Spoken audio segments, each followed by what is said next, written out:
Hey all, we are back. We have had our break. We've had our snacks. We've had our sustenance. We're ready to go black hole surfing, and that doesn't sound good. We're ready to go into Hades orbital, the orbital station Hades Kennel 3, and find out what's going on with Horatio. And I think Jay, did you say that after we left, Prometheus took off as well? We or she stay? Did she stay on the station? The last you saw of Prometheus, she was shooting her big gun out of the bay you guys were leaving Yes. from. But you Right. can't fire a gun into space, can you? That's what she was doing. If it's big enough and if it's pre-tech enough, apparently you can do it. I'm not saying it was useful or efficient. That's what she was doing. Okay. Yeah. Yeah. Oh, there was a question. How many Yes. hit points do I have? I still need to know that. Otherwise, I don't know how I'm getting on the ship. Yeah. All right, so you have at least one. So I have one. One out of 16, I want to add 16. Normally, I'm a very healthy individual. That was a big explosion. So healing is on page 53. But I gotta tell you, I just clicked through it a few times, and I'm trying to skim, which is probably my fault problem. But I'm just not. I'm just not finding. It's like if you just survive death, here's all the Right. rules.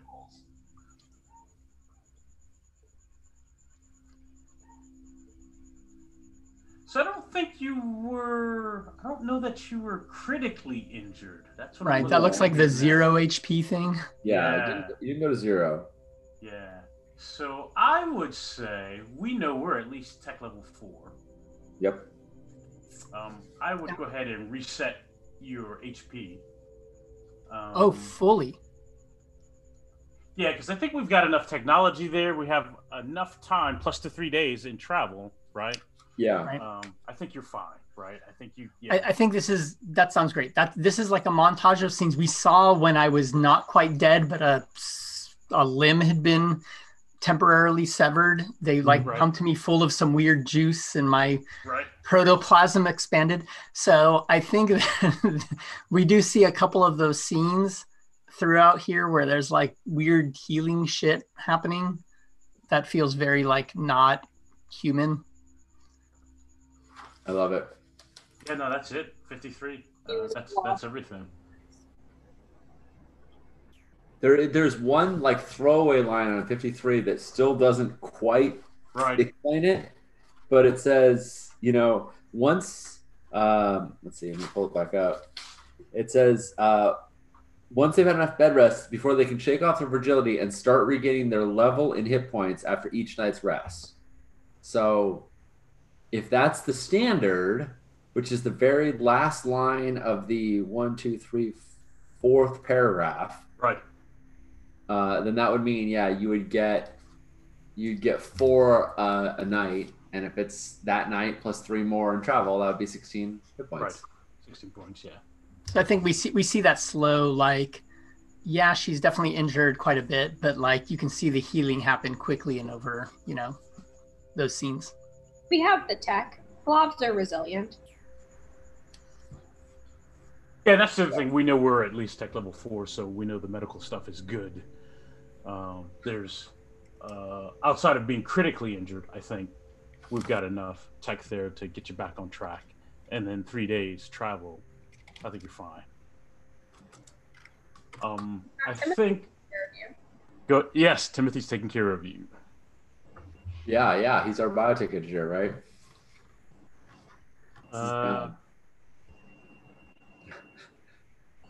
I'd love to have a couple of like close scenes with Timothy. We don't have to explore this on stream, by the way. I just mean in like the long form version of the TV show or a graphic novel or whatever. Right. That is funny. I dig this. I dig the recovery scenes of like Timothy taking care of you in your little floating disc, in your Tensor's floating disc, and the rest of us showing Dr. Long around the ship, being like, you know, this isn't quite as nice as what your you know, as your office, but it'll get us there. Um, definitely hope checking out the window before she takes off the station. You know, I can imagine the like launch that's like, hey, station, hey, launch, flight control, we want to launch. Could you just let us know if any other like bounty hunters have also launched recently? I do think, if we back up a little bit, now that you've said it, I do think, as you're waiting for Dr. Long to get on the ship, he's the last one to board, right? Yeah. I think you notice, I think maybe you notice as you guys are loading the ship, prepping the ship, but certainly while you're sitting around waiting, right, in the bay, and you're doing all the communication, letting the bridge know you're about to take off. Yeah. I think you see a red-haired woman in a pilot outfit, right? She's been hanging out, kind of watching the ship, looking around, right? And then I think she comes a little closer, but not in the zone of the ship because you're about to take off. Yeah. But she's just checking out the ship. She's looking it over. She could take a Polaroid, and she's just hanging out, watching the whole thing, right? Like it's a show, taking it all in. Uh-oh.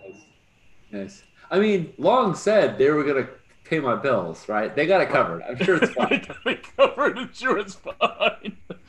I think when Dr. Long gets on board, I think if she's sitting someplace just watching the ship, kind of mentally taking notes, I think at some point she realizes you guys are about to jet, and she gets up to walk away. And maybe that's the first time you see the right side of her body, and this patch right on her pilot uniform, and it's a queen chess piece on it, right, as part of the patch as she walks away. Nice. All right. Seen the queen. She's seen me. Is she wearing like, is the flight uniform like an Erdos mining corps, soldier's uniform, or is it No, but I would say it's probably a derivative of that, like our hunting uniforms or hunting gear is usually a derivative of military camouflage things like that. So it doesn't mean that it was military, but it's kind of geared up and Sort of looks like inspired by, yeah. or inspired by, yes. Love it. So Very cool. Did you guys have conversations like before you got to see that patch, which wasn't not necessarily the day we left, right? She was there beforehand, you said? No, I think this is just as we were loading up. Oh, just as we were loading up. Mhm. Oh, this is just because Dr. Long is running late. Yeah. Mhm. Yeah, exactly. Okay. If there was longer, I hope I'd have gone and talked to her, but I think what we just got was kind of the chin nod, like Right. And I feel like at some point before Dr. Long arrives, I would also tell Hope like that when we get to Hades Kennel, if Prometheus is still there, she's going to get a notification that I've arrived. Oh yeah. That she was there when we were there last. How I knew that she'd arrived. Okay. That is right, because you're the only one. They didn't hear that. They didn't know anything about that. Yeah, they don't hear the. So hold on a second. This is you're saying like this is like mid-flight, right? Right. Yeah. In the 3 days that you're traveling. Yeah. Perfect. This is great. Just So hold on a second, Atlas. Are you telling me you can talk to the station? the station can talk to me. I'm not sure if I can talk back. I haven't really tried it. But the station greets me when I arrive, and it sends me off when I leave. I mean, that's very friendly of it. But if you can, in fact, talk to the station, then maybe a lot of the running around in the dark, like not knowing what the heck we're doing, just exploring random parts of it and bumping into Order of Mantis and things like that, maybe we could avoid that by just like asking the station. Noted. I will ask the station some questions when we arrive. sounds good. Sounds good.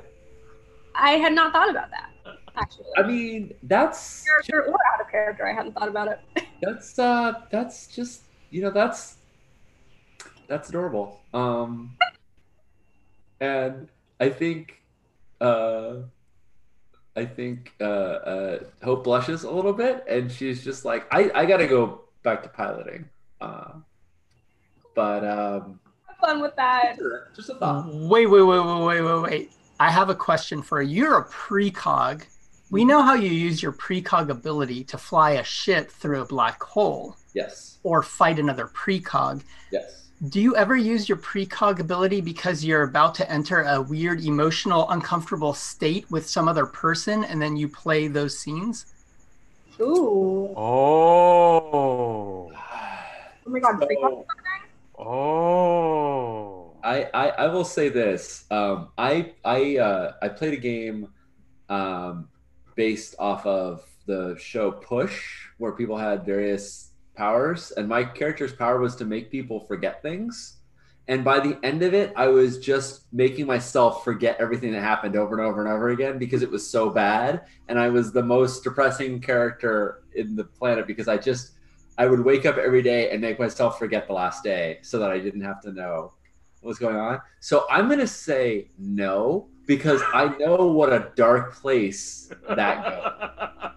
Just like Atlas hadn't thought to talk to the kennel, I'm going to say Hope has not thought to navigate social encounters, because if she did, she would never stop second guessing herself, and it would just be a real.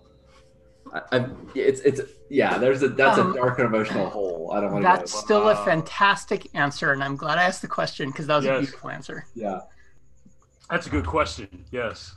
I do have something that I would like to do sometime in the 3 days on the way there, but it doesn't have to be yet. So go for if anybody's got a thing. Yeah. All right. I need to have a conversation with Atlas, a private conversation. I think there's this, like, definitely there's a setup to it, right? Like, you can see, maybe I've tried to, talk to you, but then somebody comes in and it's like, okay, no, this isn't going to work. I need to somehow get you alone, right? Okay. And we're not in a small ship at all, but like, where our quarters are. And I don't know, actually, Sean, do you want to speak to that as Hope? Like, what does the ship look like? I'm curious where I would try to have a private meeting. Let's show off what the ship looks like. Oh, yeah. All right. Because we have my very, very amateurish drawing of Squidly. So we'll pull everyone over to it. So my understanding of the design in my, extremely detailed thing is that the ship is circular in nature, and the outer area is where all of the stations are, and the inner area is the cargo area where all the mined things are like pulled into. You can go into the cargo area. It is like pressurized as sort of it needs to be to go for the spike drive to initiate, but it's it's not pleasant. It's meant for like raw materials. But the ship is big. Like, I think we figured out it's frigate size. Like, it takes a minimum of 5 people to pilot it. It can hold 50. So we're way at minimum capacity. So I think, the front is where the sort of drive, like the command, the bridge is. But it's not like quarters, but there's definitely like long empty hallways where two people could go meander off into, and find some solitude. Also, I think if you really, really wanted it, while the spike drive's engaged and all the appendages are collapsed, like, you could go down into like the engine area, like warp core space, spike drive region, and it would be warm and have strange lighting, but it would be pretty alone and safe as well. I don't think we have to go to that area, although the lighting sounds dope. But maybe a different scene. I also love, by the way, when I'm looking at the ship, it does look like it would mine with its hand tentacles, and then like scoop into where its mouth would be in the middle. That was the designs.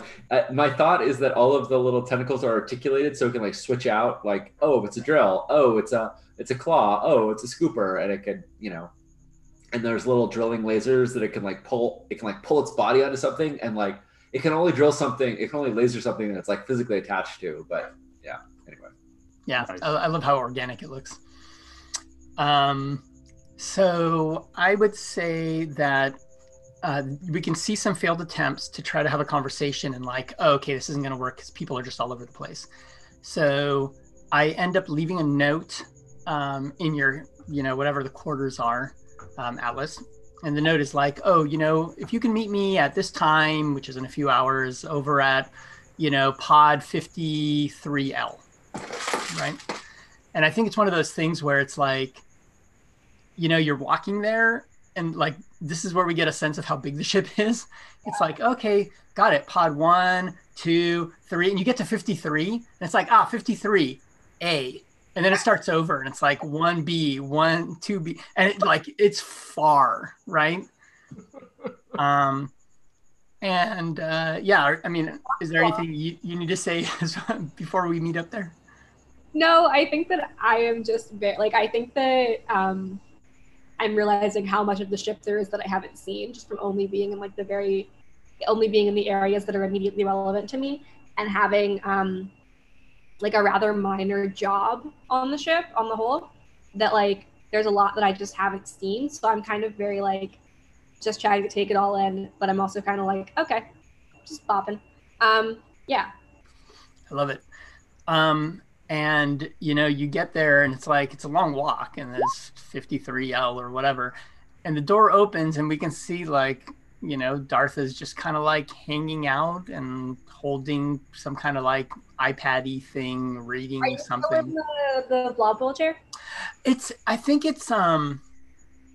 the beginning of the journey when we've left, it was there was a lot of the blob battle chair, floating around. But then I think at this point we're at day 3, so maybe we're almost there. And I'm kind of walking around on my own, so I'm just sitting on some, I don't know, chair thing. Cool. And I turn to you and I'm like, Atlas, we have something to discuss before we go to the station. Oh, what is it? It sounds important. It indeed is important. I think I just want you to know that I trust you and that we are going into some unknown territory. But, unknown territory is what life is all about, right? I mean, that's all we do step by step. So sometimes it's not about whether the territory is known or not. It's what approach you take. And my approach is, I would like to take your hand. And I'm literally like my pseudopod's out there. I put my hand on the pseudopod. Aww. Now, here's the thing. We don't really know what's going to happen. And we don't really know if Dr. Long is going to trust us. But I want us to trust each other. I want you to know how far I trust you. Those coordinates that I told him for my homeworld are all fabricated. It will take him a while to figure that out, but it is fake. I lied to him, but I can't lie to you. I appreciate your trust in me, Dartha. Then, shall we? Sure. What are we doing? And I think we're just walking back to the station. I think, in fact, maybe we even hear the call, getting close to, whatever the station is, and we're definitely there, right? Yeah. I think so. When the spike drive is engaged, normally under a regular interstellar flight, it's pretty smooth, right? It's the hyperdrive is engaged, and most people are used to that. But in black hole spaces, once we get in, it's semi-erratic shifts where the drive is disengaged and re-engaged almost instantaneously, and at a new axis point. So it's kind of a sometimes you get this lurch in your stomach as suddenly the position change and whatnot. So there tends to be a lot of notifications that get blared across the ship, grav blade impact in 3, 2, shake, right? And so yeah, I think there's lots of that, and it's exiting metadimensional space, warp, spike drive, disengaging, that kind of stuff is definitely coming over the comms. What I want to do is I want to say just before. I'm assuming Hope has a gets some resting period in the 3 days. There's a period of time before you're going to enter the black hole when you have to get back into the cockpit. Is my assumption, right? Yeah, I think so. I think the black hole part of the journey is a relatively short one, and it's a pretty intense part. The rest of it is pretty mundane, and Hope doesn't need to be like plugged in for that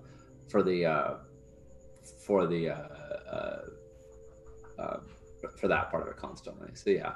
Gotcha. So I think some point before, like maybe moments before it's time for you to go get back in the cockpit because we're about to enter the black hole. Yeah. Sometime before that, but enough time to have a conversation. Maybe you're coming back into your quarters to kind of suit up and get ready for that. Yeah. And when you come into your quarters, Raven is kind of sitting on your bed, and she's already in her gear and everything, ready to go, except for her helmet. Her helmet's not on. When you come into the door, she kind of urges you to come all the way in. Everything's cool. Okay.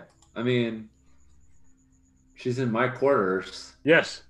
And I mean, I think we have like, yeah, like I kind of go over to like the sink and like I wash off my face and I, like, right. And I like unzip my shirt and we have like kind of a hot beach volleyball moment for a second because she's just like hanging out in my quarters and I've got to like get in like my spike drive and like I'm looking at my implants to make sure they're all clear of detritus because worst headache you could ever get is when you plug in and there's like a little bit of a gunk in there and it shorts out the feed. So checking out my implants in the mirror and I'm just like, what's going on, Raven? How you doing? She says, I'm good. Is that painful? The whole spike drive thing you do? Does that hurt? I mean, yeah. I mean, it's engaging the spike drive itself isn't too bad. It's once we hit the black hole, it's just you have to do so many calculations at any given time that it gives me migraines. It's pretty obnoxious. They make a lot of drugs to suppress it, but then I find those kind of slow me down. So it's a little bit of a give and take as to whether or not you want to, take the risk of blowing yourself into 1,000 pieces while simultaneously imploding, or have a bad headache. I usually go with a headache. Her face is kind of crinkled up as she's taking all that in. And then she says, is there an upside to I mean, can you use your abilities? Is there benefit there? Do you get something out of, like, maybe hitting the lottery or something? Why? Is there benefit? To being one of the only pilots in the sector that can hold on a second. This is Sean. Sean's gonna nerd out a little bit because I wrote about it. Navigating shifting bodies in a gravity well is like trying to throw a dart through a series of hoops that are all spinning in different directions in a single throw. The ability to do that, the ability to do that when no one else can, man, that's its own reward. There's no analytic solutions that are available. We are constantly cramming like hypercalculus that we're reevaluating by the second by engaging the drive, and that's just normal. That's just normal metadimensional space. You add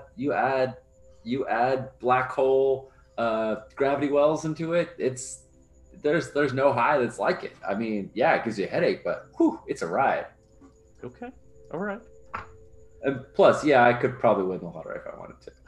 I wanted to. She says, so look, Dr. Long went out on a limb, and he has some reservations. So I'm kind of the bridge. I think you're pretty solid. Atlas is Atlas. I got nothing against Atlas. I'm with Dr. Long. We know we know who Atlas parents are. And, Yeah. We don't know how far we can trust Atlas. We don't mistrust Atlas. We just don't know how far. You seem to think that Atlas has some sort of hidden code in him that, if initiated, could just allow Horatio or somebody else to take over. Like you seem to indicate that Atlas might not have full faculty control over his own faculties. That's what Dr. Long thinks. But I would argue that none of us do. If I swing at you, you will flinch. You will react in self-defense, not because whether you want to or not. We all are reactive creatures, right? Now, because Atlas was made rather than born, doesn't mean he's any more. Never mind. That's a discussion with Dr. Long. She said, what I'm after is securing a plan B in case this goes sideways. One, Dartha has lied twice to Dr. Long. So that's why I'm not having this conversation with Dartha. If Atlas goes rogue, we're going to need you to not hesitate, right? When we take Atlas down. We don't need you to be a problem or get in the way if that happens. We're not anti-Atlas. We just don't know what's going to happen when Horatio comes around. That's Dr. Long's fear, is that you three are underestimating Horatio. We get that. Right. So let's just walk this through. Like, this is what I do. This is how we map Gravwells. You know, we go meet Horatio. Horatio pushes the big red button that says Atlas goes homicidal and murders us all, right? And Atlas flips out and it's going to murder us all. Don't you think, if that happened, that the better thing to do would be to knock out Horatio, who is in control, to deactivate the button, to otherwise prevent? I'm not saying I don't understand where you're coming from. I'm just saying, I think, how do we neutralize Atlas is the wrong way to go about this. How do we neutralize the threat? Atlas isn't the threat. Horatio might be. And we think Horatio is. We have no idea what he's done to Atlas or how he plans to use Atlas. What we do know is Horatio was the last person to interact with Atlas before Atlas went to sleep. That's what we know. We know Prometheus would like to use Atlas to download Draco. Atlas has been good about not letting that happen. We have no idea what Horatio's plan is. We know he's dangerous. That's why he's asleep. Hold on a second. This is great. Just chill out with me for a moment. And I come. She's sitting on my bed, right? Yeah, she's just sitting on your bed. And I come and I sit down on her bed. I sit down on the bed next to her. Just getting real cozy with Raven right now. I mean, Jay, tell me if you don't want me to do this, because Right, no, you're fine. You're fine. I'm totally happy to, like, I know sometimes, like, just asking these things, but, like, I'm a precog and I can ask questions that say, if I do this, what will happen? Absolutely. You have that power. That's your ability. Yes. It's my ability. You pay for that. And it's my ability to do it up to, I think right now, Right. a week in advance. Yeah, 1 week in the future. So easily this is like several hours in the future. So even if there's a residual kind of effect, like it doesn't have place immediately, but it'll happen a day later or whatnot. So yes, so I'm going to commit effort. Nice. Yes. And let's flash everybody up there. And I'm going to say, like I said, let's map this out. And I sit down and, you know, I think my eyes I close my eyes for a second and they kind of flutter, and I reach over and I grab her hand and I squeeze it really hard. Right. As like to show her, like, this is what it's like to, like, this is how it hurts a little to do this. Like it's a little painful. It's winsome. Nice. And yeah, I'm going to ask you a question, which is, Do it. what happens when Horatio and Atlas encounter each other? Yes. Yes. Dominique, is it okay if I ask this? You can see about your character. Would like to actively encourage you to ask this because I want to know. Can I say this is some psychic game bullshit right here? And holy shit, am I so happy to be in this space. No, this is awesome. Horatio uses Atlas like a tool. Horatio wants to get off the ship.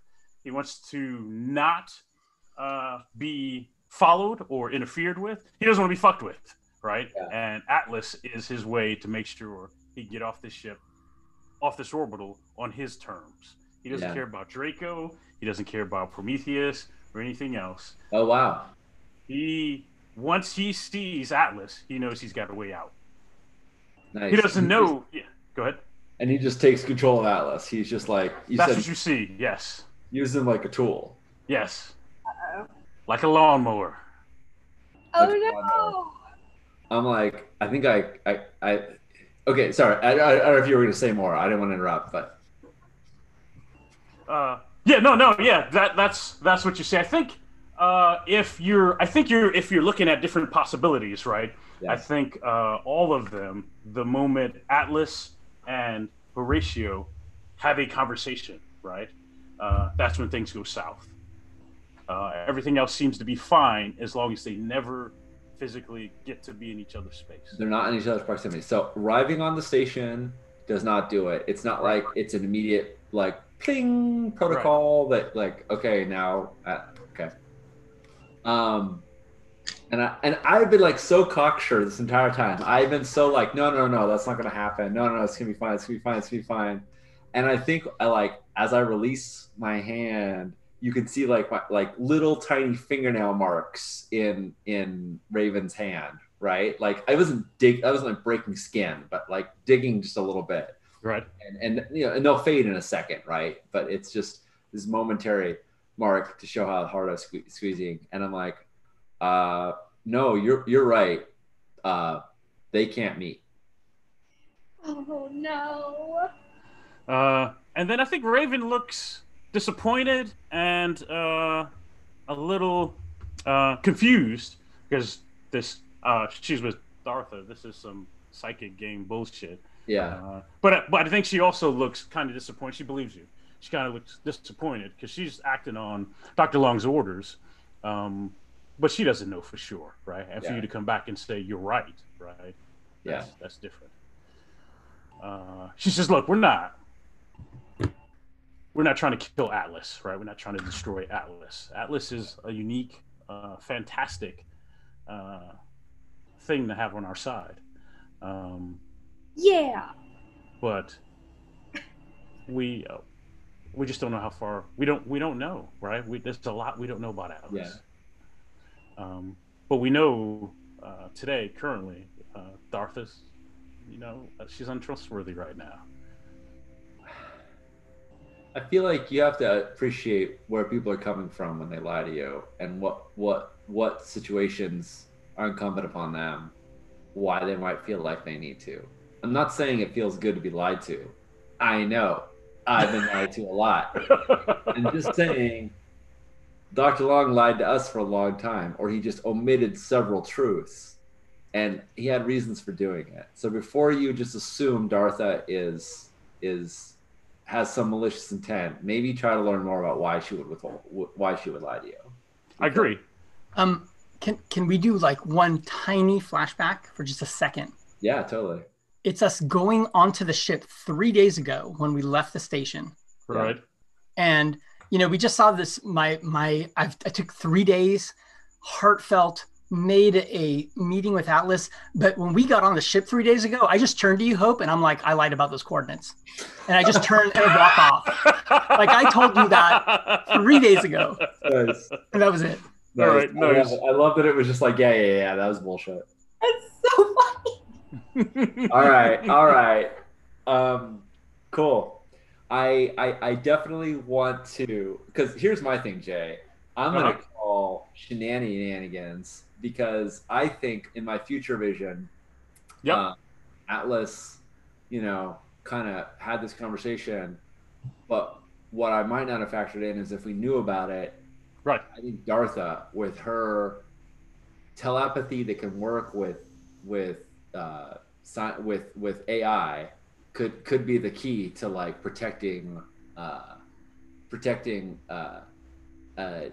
Atlas from this control that Hiroshio might have over him. So even though Hope is like, no, we're screwed, she still thinks like, well, wait, there's maybe another way, but I don't have time to talk to them about it. I gotta get out of the spike drive. So it's like, I'm saying this as a player that I want that idea to surface at some point so that Dartha can make this attempt. But I don't think Hope can actually say it right now because she's like, one of those klaxons goes off and she's like, shit, Raven, I gotta go. It was nice catching up with you.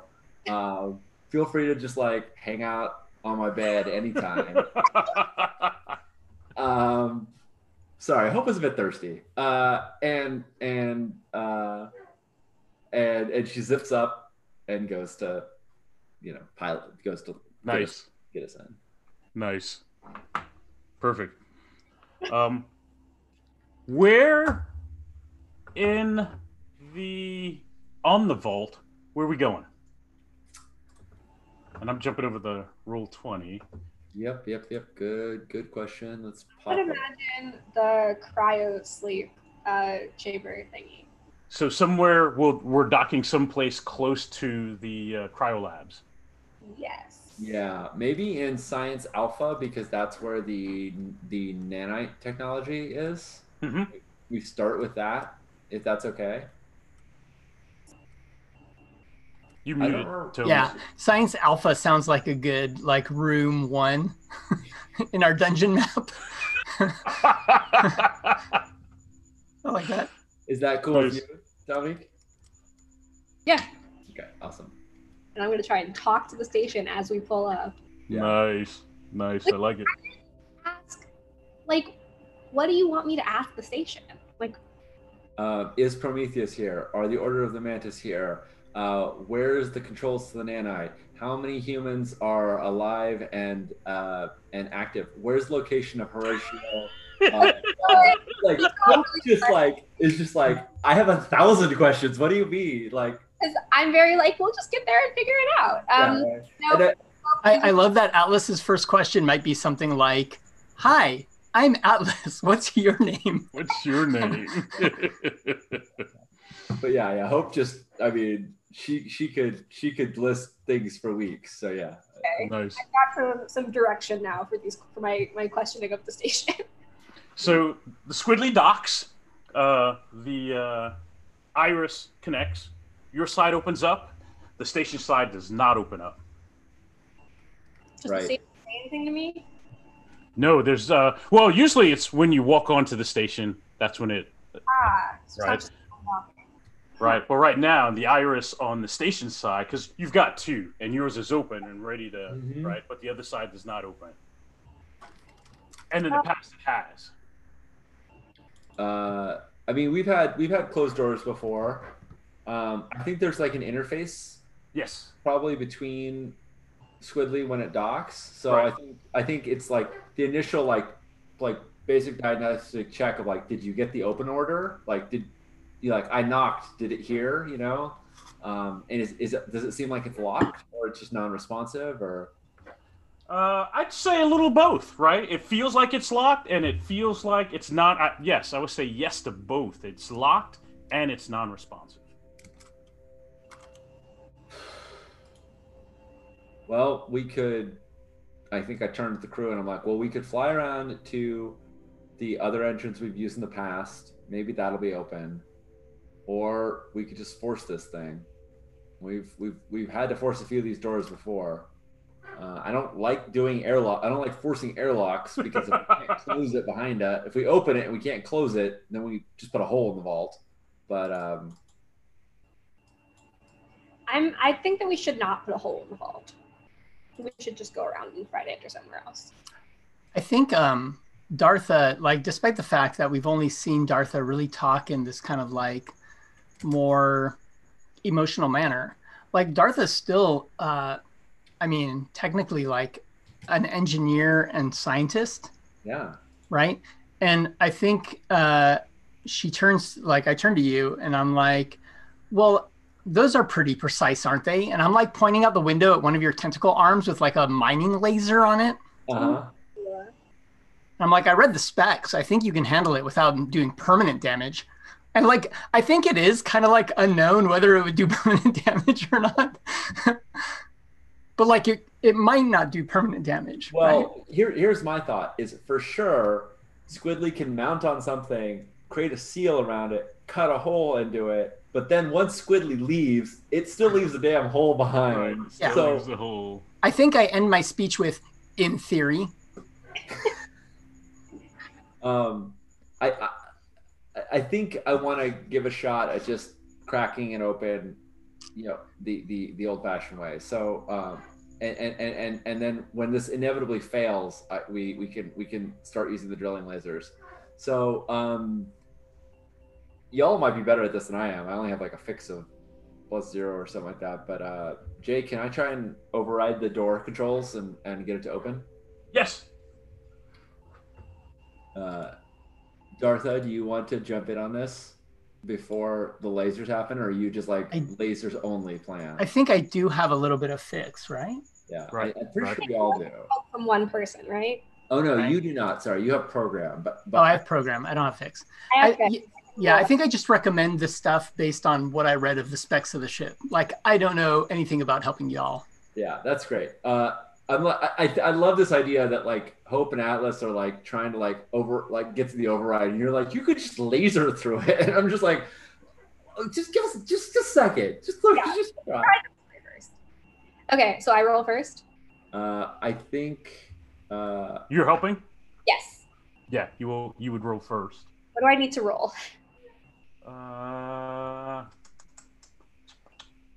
8 or better. Okay, and that's with intelligence. Yes. Oh, you got it. You should have just done it. Yep, you should have just done it.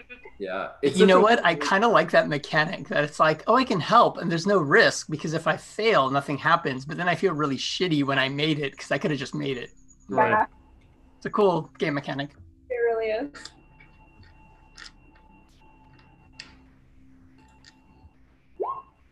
But it's only because of your help that I did it. I hit that exactly. Perfect. All right. That is perfect. So, let me get my clock. And going I really here. feel, to me, this is TL level 5 equipment, so tell me if I'm being too simple, but I think to me it's like one of those things where the iris opens and we get to the other side and it's like get out some, like a drill, pry open that plate, cross some wires, pull a big manual lever.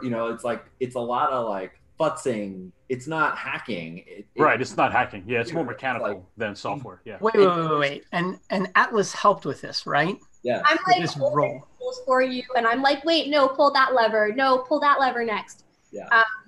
Like giving practical advice. Yeah. At some point, if it's okay with you, I'm just like, okay, can you grab the iris and just push? Because I think it needs to be like manually engaged. Right. So Yeah. it's like at some point you're like, "Eh," and then it starts spinning open. But Nice. Can we throw in one little part where there's like a couple of wires that need to be crossed and you know how to do it normally, like how it should normally look.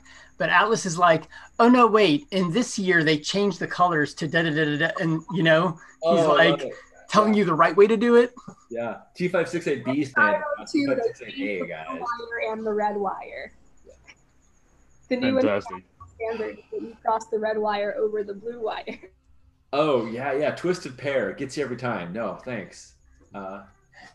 I used to be a network installer, and I haven't done it in like 15 years. And I just ran a line under my house, and as I was punching it down, because I still have my punches and all this old stuff from being an installer, and I was like, I remember when I knew wiring specs. Yeah, there you go.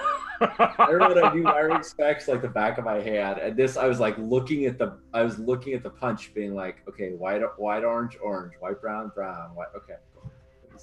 Yeah. So Nice. I love the like nuanced spec detail difference. Nice. Yeah, I think it's like you said. Once you get to the station side, there are some mechanical overrides, right, that you guys engage to get the iris open. And the last move is to actually move the iris parts back into its housing. And it's dark in the station. There are no emergency lights. There are no regular lights. There are no low. It's like all the power's out, right? The air is stale, and there is no incoming "Hello, how are you doing?" message for Atlas. There's nothing. I think I'm just gonna say I think the station's dead. Well, that's a disappointment. I was really hoping that you could have a nice chat. I will remind you, players, right, that you left Prometheus here, right, when you left last time. Yeah. All right. Yeah, we did that. That might have been a mistake. I mean, we were fleeing for our lives. She was shooting a Gatling gun at me. I don't feel like we were just like, oh, we're just gonna peace out right now. Right. I'm just saying that's the last time you saw her, and now the station's not acting right. No, this is perfect because before the station was lost in space. Now it's alien. It's great. Right. I love it. It's the right. Now it's alien. That's spooky. I can feel it in my bones. All right. Well, I think Hope is gonna go have another changing scene where she gets in her mag suit, in her vac suit rather. Is Raven there again? She wants to. No, I think Raven, Timothy, and Dr. Long, they're at the iris once it gets open. Yeah, right.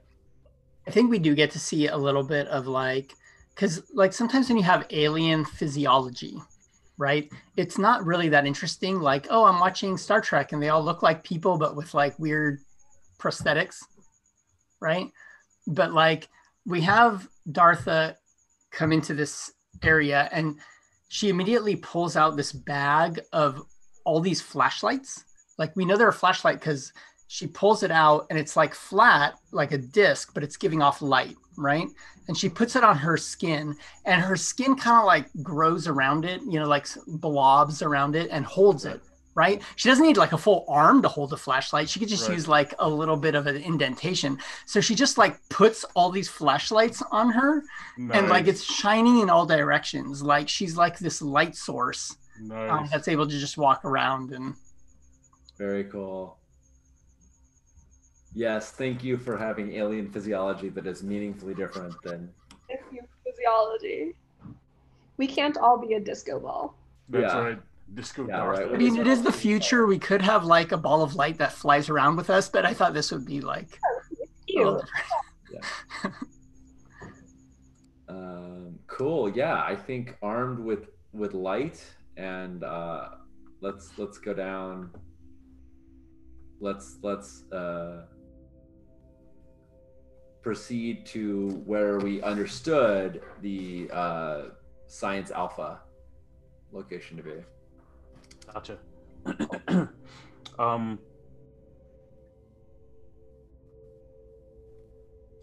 And obviously, flashing lights around and trying to figure out what's going on in the station, but not expecting to find. Dr. Long says we're going to split into two. Why would we do that? Why? One, I'm told the station used to be lit up and had power, and something's changed. Yep. And we also know it's a little more public than it used to be. So if you're going to grab the nanite control modules, Raven and I will make our way to the cryo. I'd like to go to the cryo. I'd rather you didn't. Why? I can't afford you and Horatio having a conversation in the dark on this station. How do I know you won't kill him before I get to speak to him? I want to put him back into sleep. If he won't go, then I will kill him. But I'd like to speak to him while he is awake. I understand. I don't want you to speak to him at all. That's going to be a bit of a problem for me.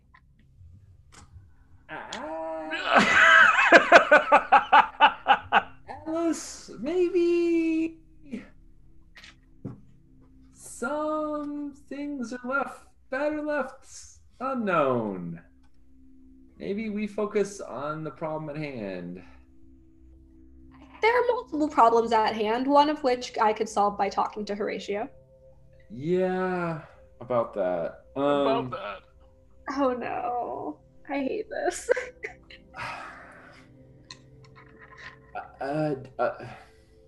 Okay. When Dr. Long said you should just trust me and gave you vague platitudes, you weren't really satisfied with that, so I'm not going to do that. I don't normally like to do this with people, but I did look through metadimensional space-time probability grid, and every encounter I can imagine, you speak with Horatio. The moment you encounter him and he talks to you, he takes control of you and he uses you to escape the platform, and you have no control over it. So we put him back under, we take him with us and have that conversation somewhere else. Would that work? If we can't make this vault secure, I'm good with that. I'd rather have him in cryo someplace safe rather than someone else wake him up. Okay, I'm with it.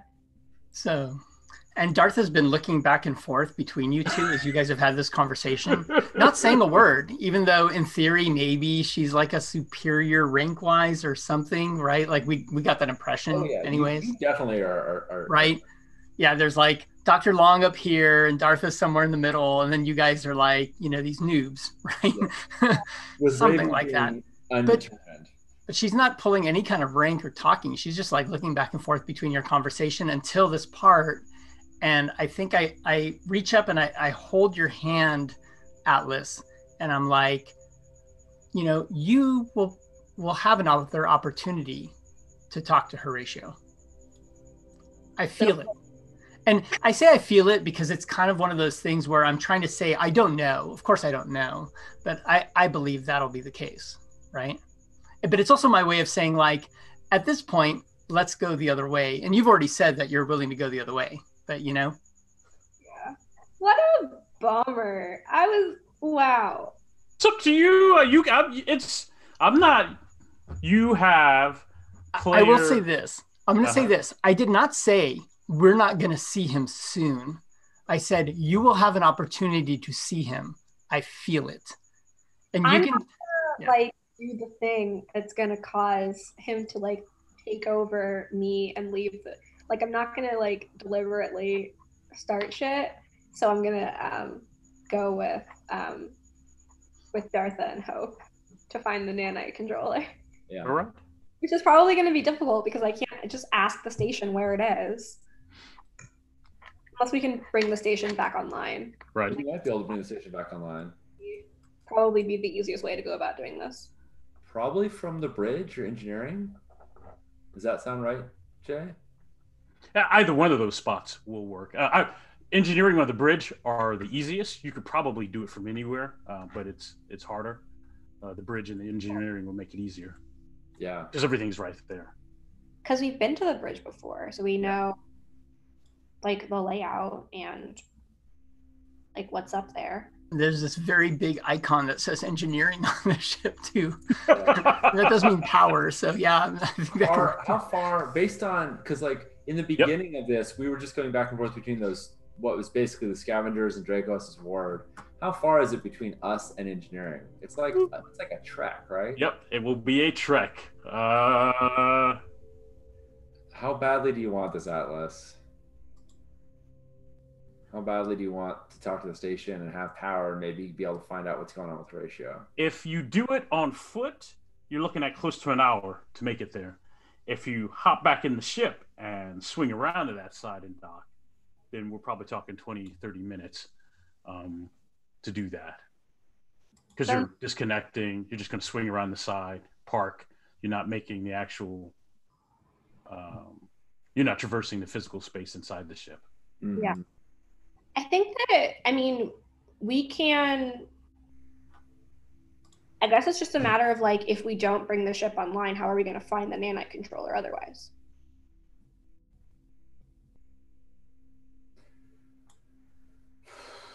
In the dark? With the Disco Dartha? Disco Dartha. Disco Dartha.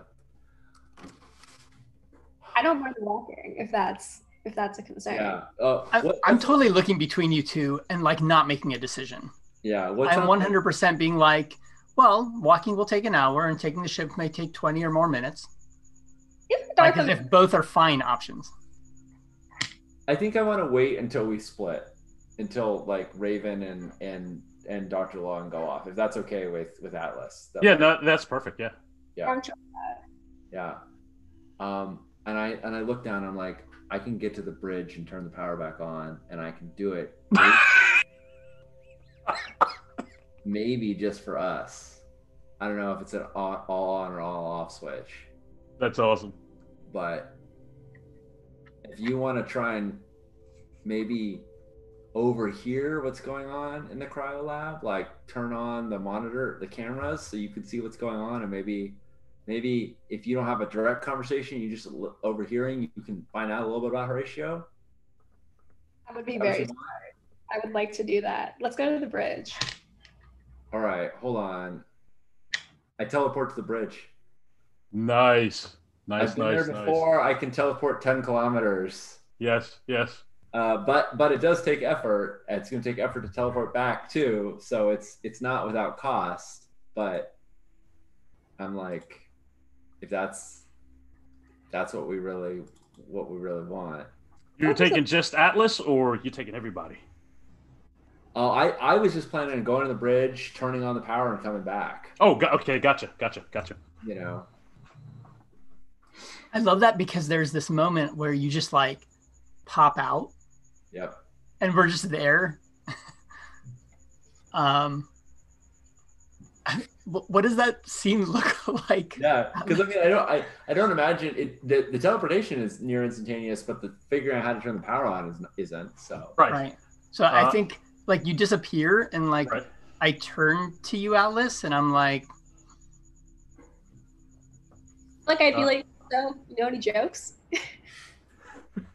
I love that because lithomorphs have a very different sense of humor than humans. They love very like things humans would think are stupid, like totally weak puns, you know? Lithomorphs are 100% into it. So I'm telling you like the most obvious silly puns that are like not funny to anybody with any nuanced sense of humor. But I am thoroughly enjoying it. I don't know what AIs are like though, so I'm very interested to see what your reaction will be to these horrible puns. I feel like I would laugh because it's like the nice thing to do, but not necessarily because I think they're funny. I feel like I think that I would get joy out of the moment of social connection and would laugh from that experience and not necessarily from the humor of the puns. I think Timothy is bewildered, right? Because he doesn't know why Atlas is laughing, because Dartha's puns aren't funny. They're incomprehensible. He doesn't. It's not. I don't get the joke. It's what are you even saying? What is? I don't recognize that as a joke. Right. Yeah. Yes. And then you're laughing, right? And so I think he's bewildered about what's going on right now. And I think one of the things that Dartha is very much picking up on, because we see this scene and we're like, okay, we're looking at it as observers, but Dartha is feeling the emotion come off of Atlas. And that is very new because Dartha has not met many AIs, aka zero, period. But I am able to feel the emotion coming off of you. And that's just very, like very contrary to Dr. Long's like kind of view of the situation. Right. And what Dartha's view of the situation is. Right. What's it feel like to teleport? I think it feels like being for me, in my mind, teleportation and spike drive travel, metadimensional travel, are in some way related to one another. So I think it feels something like being compressed down to the size of an atom, being sort of like destroyed and recreated and then re-expanding all in a moment. I think it's technically I have the ability to make it so it doesn't nauseate me, right? Which it normally does, but I think the general experience is a like nauseating one. And I want to say that Hope recovers from that very quickly. Right. Mechanically, it's because she took the power personal application, but narratively, it's because she's so used to these horrible shifts. She's got her sea legs when it comes to spatial shifts. Nice, I like it. I think while it's instantaneous, real time, and for the rest of us, I think there are moments that are happening as you're being destructive, being created, and moving through those fields. And I think the last bit of that, before you know you're at the bridge, I think you also become aware that there's another set of fields, another set of creations and destructions that you're entering into.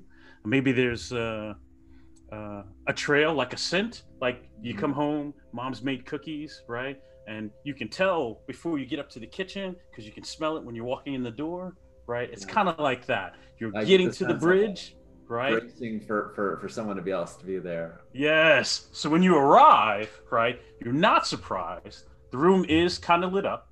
There's some little light stands spread around. There's Harker, Rantham, and there are two of the Mantis mercs. Nice. Rantham and one of the mercs are trying to turn the power on. And Harker goes, well, well, well. Oh, damn it. I didn't know you were coming, but I knew you were coming. Yeah.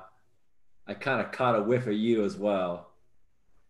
I love this gift, this ability, this I may never trade it out for anything else ever again. Thank you. Glad I could help. Looks like we're up to the same thing here. You trying to get the power on too? Yes, it makes this job a little bit easier. You know anything about this? No, last time I left, but I imagine there's like bullet holes and stuff because this is there is. Because this is where last time we left each other, let's just say that because he knows Prometheus too, right? Yeah, no, he does. Yeah.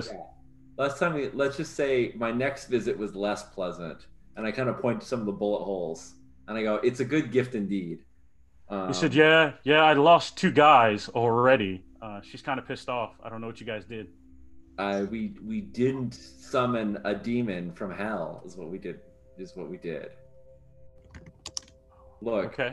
I don't think we're on the same side, but I also don't think that we're enemies. Can we have an agreement here? Let's both try to work together to get the power on, and let's also try and avoid the sociopath that wants to murder everyone. And we can agree to get the power on, because I'm not sure. I don't know that they know what they're doing over there. So if you know something, that's awesome. Prometheus, I think if you're here, did you bring your friends? Yeah, they're here. I think I can't help you with that. I think she wants you guys, and if she wants you guys, she's not messing with us. And I think that's good. That's good for Harker. Always what's good for Harker. I can't help you with that. I don't know how to kill her. I don't either. I mean, she walks around with a Gatling gun. What am I supposed to do with that? I know, Harker. I almost was shot several times with that gun. So I won't tell her you're here, but... All right. Sounds like a deal. I like fist bump him and I go, let me get my tools. I think his people can help you, and he's right. They might luck out and turn it on, but right. it's going to take them some time. They don't know what they're doing. Do we have like basic? I think we have like normal communicators anyway. Yeah. Even though the ship doesn't have power, I think at this point I Right. could calm back, right, to Right. Atlas and be like, "Okay, bud, I need, you know, your I'm gonna try and let me know if you get power, and also our friends are here. They're just, you know, just sort of convey it. So The precog friends. yeah. Rochelle is here, and he's with his buds. Do you say Rochelle verbally out loud enough? Oh yeah. Yeah, I'm like under something, but yeah. Right. Yeah, no, he doesn't like to be called Rochelle. Oh, he doesn't. Okay. Yeah, no, not at all. So if he hears it, right, that sets him off. Okay, nice. Does he like react horribly, or is it just like I can see there's like a grimace? Like Yeah, no, he doesn't become violent or anything, but yeah, he definitely doesn't like being called Rochelle. That sets him off. That's a bummer for him. Okay, I kind of raise my eyebrow, like I'm under the thing, like I'm like, oh, okay, noted. Okay, we'll see. This is a fixed test. Okay. Because everything's off. It could have been a program, but since everything's off, Yeah. you guys are up under and in the guts of the thing. This Yep. is a fixed test, and it will be a 10. Oh dang. No. But I think you can get help from Atlas Yeah. across the communicator, That's what I and or Parker's people, but I'm not sure there'll be much help. I would like to help Well, and just. Why don't we see if because I think you know the ship better than probably anyone. Right. And I'm like, all right, so remember what we just did? Let's just do that, except for blind. I'm just gonna have to tell you what it was. What's going on? I see a red wire and I see 13 blue wires. Right. And I'm like the 7th blue wire from the left. Okay, I'm rolling. 1, 2. I hit it. God damn it! Awesome. You kick ass. I'm gonna see if I can make that. Nice. Yes. All right. Also, I love that this is like old school tech. So it's not like red and blue wire. It's like, is the blue wire the teal wire, or and there's like 8 words for like different shades of blue that I guess maybe back then they could differentiate. Yes. Oh my God. What is happening? But every time it's exactly because of your help. We're good at this. We're good. We're pretty awesome. I have to Nice. say. That is pretty awesome. It is uncanny that. Wow. Yeah. So I think they're like doing stuff, and I'm like, cool. Let's try that, and like it like shorts, and like, nope, never mind, that didn't work. And then I get on with Atlas. I'm like, please tell me something better, than I'm not. These guys are clearly experienced, but I'm like, I need the real. I need the true familiarity with this tech, and yeah. Mint green wire, the mustard yellow wire, the Yes. 7th blue wire from the left. Nice. Nice. I think Harker whistles. That's some beautiful work. That's good stuff. I'll tell you what I know though. It's not just you and me. There are 3 other teams out here. I don't know why this place is popular all of a sudden. Just so you know, we're not alone. So I don't know Yeah. those other folks. You've been here the whole. I assume Harker's been. He's been here pretty much the whole time, right? Back and forth, yeah. Oh, he's going back and forth. Okay. He's going back and forth. Yeah, newsfeed. I don't know if you saw, but just before I left, the feed had an entry for the vault. Yeah, it's public knowledge now. It's not gonna be very long before. I mean, people are gonna have to be able to fly through the hole, through the well. Right. No, I've seen wreckage on the way in, so not everybody's making it through. Yeah. All right. I'll I'll see you around then. I hope not. Come on, Harker. You and I, we're tied by this thing. I'm just saying, if we do, that means I'm failing at my job, right? I'm doing a bad job. All right, Hare. By the way, because I think that was him, right? He was that was M Hare was him. Yeah. And I say, just so you know, Hare, I think I saw something about it. Um,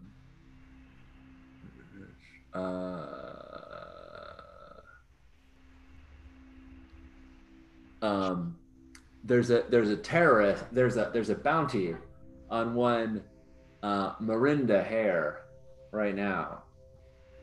Oh, she's the real deal. I raided her safe house, but she's out on the loose. So if you know anything, you could probably get rid of your bounty by turning her in. I see.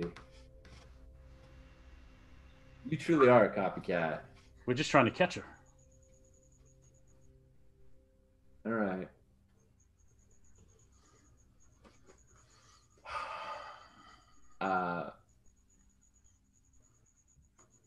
Well, you be good, Harker. I'll see you. Where are you folks at? Around the way. Okay. All right. I'm just trying to avoid future conflict. Maybe, like, we're not going after the same stuff.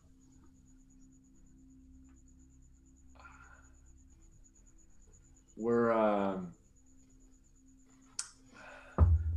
I don't feel like Harker has indicated he's anything more like I don't think he's a despicable person, but I also don't know like I also don't feel like I can trust him. Right. And I say I appreciate you letting me know about the other teams, and I'm happy to share. I'm glad I was able to get the power on for all of us. Let's call ourselves good. Okay. And I just walk out. I may teleport at some point, but for now I'm just gonna walk because I kind of have this weird feeling like if I teleport, I have this weird sense like maybe he could follow. I don't think he could, but I don't think he could. Nice. Also, if you got any better at teleporting, every time you do it in front of him, he might be learning something that he didn't already know. Exactly. And and I don't want him to see my new ability, so I just gotta go out the front door instead of teleporting away. Nice. And I think I'm gonna spend the next hour on foot making my way back to you. So I would say, unless there's an urgent need for me, so I would say, why don't you all start doing the investigation there, and you can just talk to me over comms as needed. Does the station say anything to me when it comes back online? It does not, but everything is back online. I wouldn't know how to. There's a big ass moth in my apartment. I would not know how to initiate a conversation with the station, would I? It seems like we described it as Bluetooth, so it seems like you could probably just reach out and have the conversation with the station. And I would try to be like, hello. Right. Hello? Right.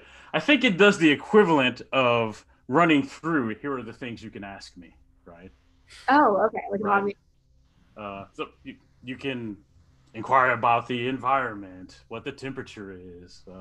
It runs through a list of things that it can do. Welcome to Action Castle. Right. Your options are north, down. Right. So I think that's what it does. Okay. I feel like I would just kind of like speak in full sentences and trust that it could parse what I'm saying rather than trying to use the default commands. Right. I would say, excuse me. I think I would say, like, I'm looking for information on the whereabouts, something that would be on the station. Can you help with that?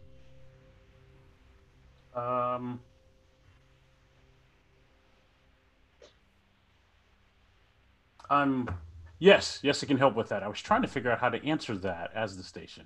Yes, it can help with that. Okay. And then I would ask, I'm not sure how I would word it, but I would ask about the nanite controller. Does the station know where it is? Yeah, and I think it does. It gives you exactly where in the Science Alpha deck to go. Yeah, and you guys aren't far from it because you kind of dock right outside, right? Yeah. So it tells you exactly which lab on the deck those modules are kept in. Okay.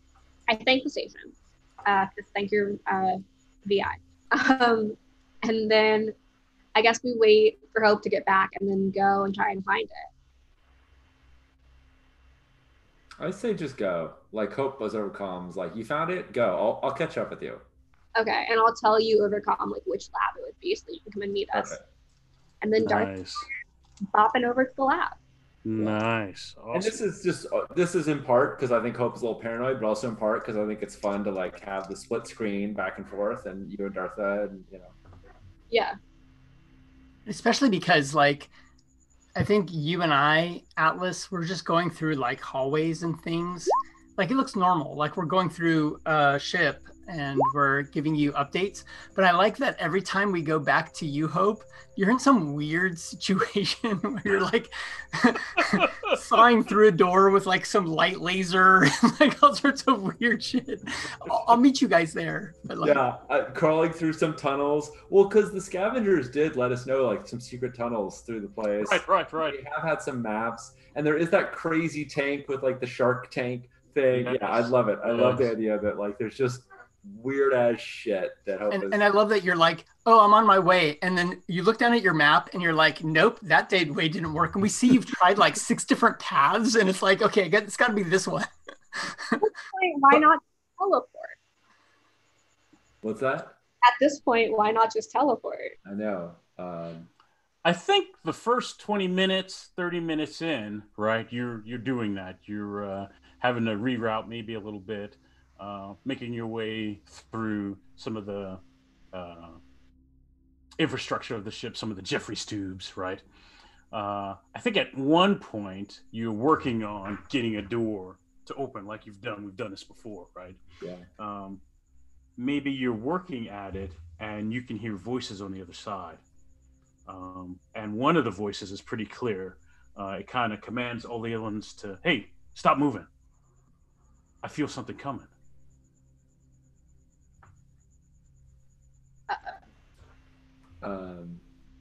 I have a vac suit, right?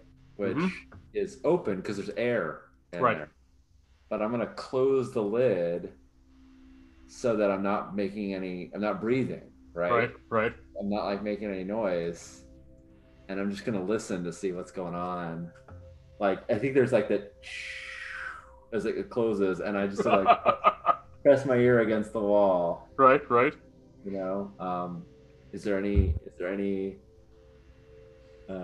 You can hear movement, but most of the commotion has stopped. It's like a bunch of folks on the other side are waiting to see what happens next. Yeah, right. That's the state they're in because somebody said, "Hey, wait, there's something here." And I assume I don't recognize any of the I don't know anybody on this place because the only people we knew were the scavengers, and they they left. Yeah. So Hope takes a big old deep sigh because she's like, you know, because she knows like they won't hear her breathing because she's in the suit. Right. And just looks at the map and scratches off that path and is like, it's gonna be a little longer, and she does not want another altercation. Right. So I think back with Dartha and Atlas, right? If they're tracking on their side, I think you see Hope kind of making her way and then turn back, right, on the map, right? I think I'm like we see that, and it's definitely Dartha like looking down at some little pad, and I think I look up over to you, Atlas, and I'm like, it might be a little bit longer, but we just keep walking down this hallway. Yeah. And we'll meet up with her when we meet up with her. Nice. There's a check-in from Dr. Long. Actually, it's Raven. And Raven says, we've got Horatio in his cryosleep tube, and we're looking for a sled to get it back to the ship. What's everyone else's status? Hold on. I like make a movement that says, let's not answer yet to you, Alice. Because I think I see you even open your mouth, like you're ready to answer them, right? And I do like the human shush thing, even though I don't have a mouth and I don't really have fingers and stuff. But it's kind of obvious what I'm trying to communicate. And I'd like to try to shut down the radio and talk to you first. Yeah. I think I'm going to give you a little bit of cover because I say, I got the power on. They may have noticed. Yeah. Well, it's a little bit like, what are you up to? And I'm like, got the power on. As far as I know, the Order of Mantis plus 3 other teams are on the station. So that's at least 4 potential hostiles. And Hope uses that term like she knows what the term means in a military context, but she doesn't have a better way to say it. So she's just like, I know you'll understand what this means, but I don't like the name. Right. And anyway, so that's a little cover where you two could be talking off. I love that we see that it's cover because there's that moment of silence. Like you're waiting for Dartha maybe to speak up or for Atlas to speak up, and you're just like, okay, maybe I need to throw something out there, right? I think I turn to you, Atlas, and I'm like, it definitely seems like the chances have improved that you will be able to meet Dr. Long, the Dr. Long, and I say the as if that means the old one, right? The Dr. Long at some point in the near future. Should we keep concentrating on our current task?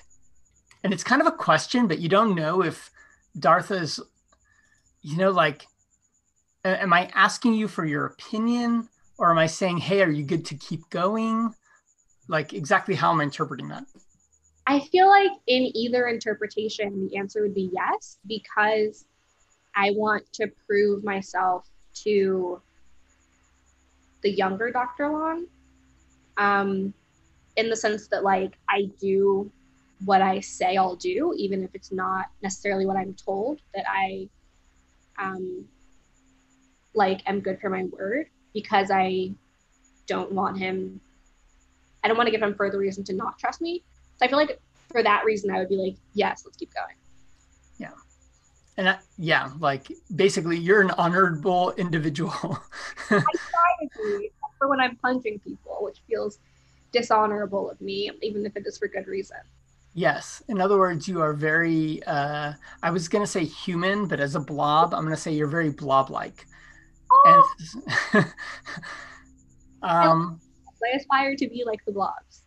So I nod and I think we just keep going in that direction. Rad. Nice.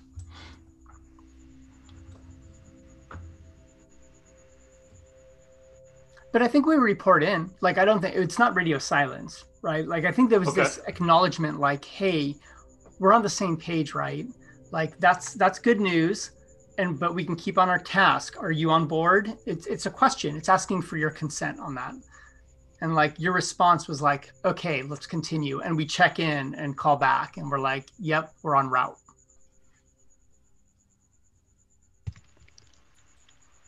Question: which team is Timothy with? Is Timothy with Dartha? That was my next question. That is such a great question. Where is Timothy? Who is the character? Oh, in my mind, and I know Timothy is very capable, but in my mind, Timothy is like the Kyle from She-Ra. He's kind of like the odd man out. He's kind of like the awkward duck. Right. He wants to help and be good, and he's totally talented and skilled, but kind of it's always cool. Alpha team here, Omega team here. Timothy, just do something. Do something. I think Dr. Long and Raven would have made a point not to take Timothy. Got it. I think we have Timothy. Yeah. Yep. I didn't take it. Nice. So I think Dartha, Atlas, and Timothy are making their way. You know exactly where you got to go. You know where the lab is on the science deck, science deck Alpha. You're having that conversation with Raven, checking in, and you kind of step or bump into Timothy. He's standing there with his arms kind of outstretched and looking ahead. In the next room, which he's maybe 8 feet from the threshold, there is a cyborged up human, maybe 6'5". He's got like a shotgun-like type weapon pointed in your direction. Timothy saw him first while you guys were having that conversation. What do you want to do with that? Oh, I think there's something like I don't say a word yet, but there's one thing we see Dartha do, which is kind of hilarious that we haven't seen before, which is that the shotgun is pointed at her, and we see her kind of like blobness, kind of like make a hole where the shotgun is pointed. Like, oh, if he shoots it and doesn't move the gun, it'll go through.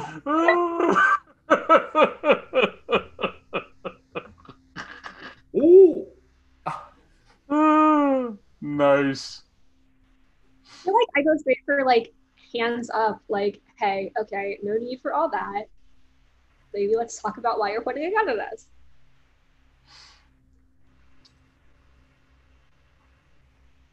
Can't believe Dartha can become a Dartha donut. Right, no doubt. A Darthonut. The dude says, I need about 15 minutes, and then we can be out of your hair. Nobody has to get hurt. And I think he quickly sizes up the three of you and decides he's taking aim at Timothy. Why, Timothy? He's a sweet boy. You can see movement behind him in that room. That's the room where you guys want to be at. That's the room where the nanite modules are. Shit. I'm going to do a thing. I'm going to distract him with telepathy. Ooh, I'm gonna tackle. Yes. Distract yourself. Did you say tackle? Yeah, I'm gonna tackle. Nice. You're good at punching.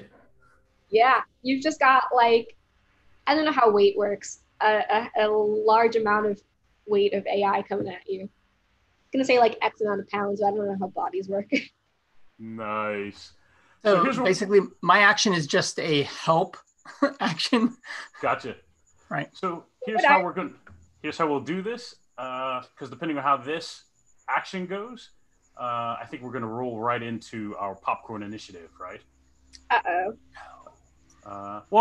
It's possible that you take him out and we don't have to do that, right? It will be an opposed test. I think it is. Let me grab my skill list here. I'm pretty sure it's your. I think it's exert. Okay. I can do that. Should I start the rolls first? Yeah, it'll be your exert. Should I do a help thing? Yeah, do the help first. I can't tell you what the help is because it's an opposed roll, and I don't know what his number is because I haven't rolled it yet. Yeah. Oh, interesting. So should I roll and then we'll figure out if it helped or not? Or I could roll first. Yeah, why don't you roll first, Jay, and that way they know what the target is. So it is your exert against his shoot, right? You want to tackle him before because he's already got his gun out. He's already got his mag shotgun out, right?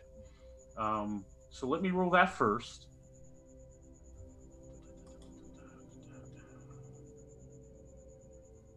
And there he is. Okay, so then it's... Mechanically, by the way, I think this is really interesting that like this opposed roll is not two of the same thing, right? He's trying to do a shoot, you're trying to do an exert, and it's like, that's neat. What? Did I do that wrong? I don't see a roll up. Me neither. I think it's because I forget to put the space between the roll and the actual. No, it doesn't like it. It doesn't like my command slash roll. Space, yeah, and then 2d6 plus. Oh, that's because I'm in Twitch. Twitch is like, what? What? I don't know that command. There it is. Wow, that's awful. That's awful, yeah. That is awful. Well, Darth roll. So yeah, Darther, your target is 5. Love it. That is awful. Sorry, Jay. Am I rolling my psychic skill maybe? Yes. So telepathy. Oh wait. Am I using a certain stat? You always use wisdom or constitution with Got it. It's your choice when you're using telepathic powers. And then no modifier, and I'll hit submit. All right. So, Nice. Yeah. how do you add the +1 without just clicking on the skill? You know what I mean? So if you go to your sheet, there's an option to prompt you in the settings. Oh, I have it. Prompt you. I'll just turn it on for you. So I'm turning on the query for modifiers. So now when you try to click exert, it'll ask you for a modifier. Okay.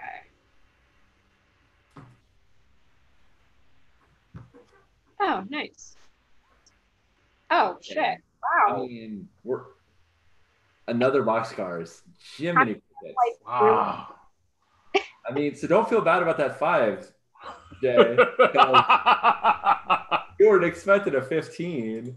Yeah, No, I couldn't have done anything with a 15. I think No. at best, my best would have been a 14. So. Yep. he got like really tackled. Tell us about that. What does that look like? I mean, he's got Timothy lined up in his sights. He's keeping his eye on both you and Dartha. What do you do to help Dartha? I think I send a quick. It's almost like a stab of a message. Like I'm surprising him with the fact that I'm communicating Right.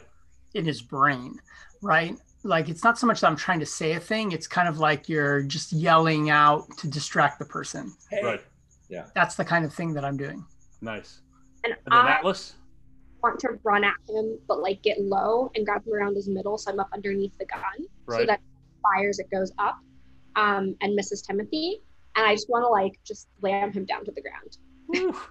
Oof. That's rough. I love the notion that while your body is totally human in shape, you can probably move in ways that like humans can't. Like you can like crab run or something. Like you can like move in ways that are like very, very painful for people, but physiologically possible. Yeah. So. Nice. But also you're an AI and you know that people are people and you probably don't do it in front of them if you don't have to because they get weird because they're people. Because they're people. Let's figure out how much damage you do to this guy. Heck yeah. I think it's max based on our Mad Lens rolls, right? That's right. Yes, that is right. So whatever your punch damage is. Right. Here's my punch damage. It is.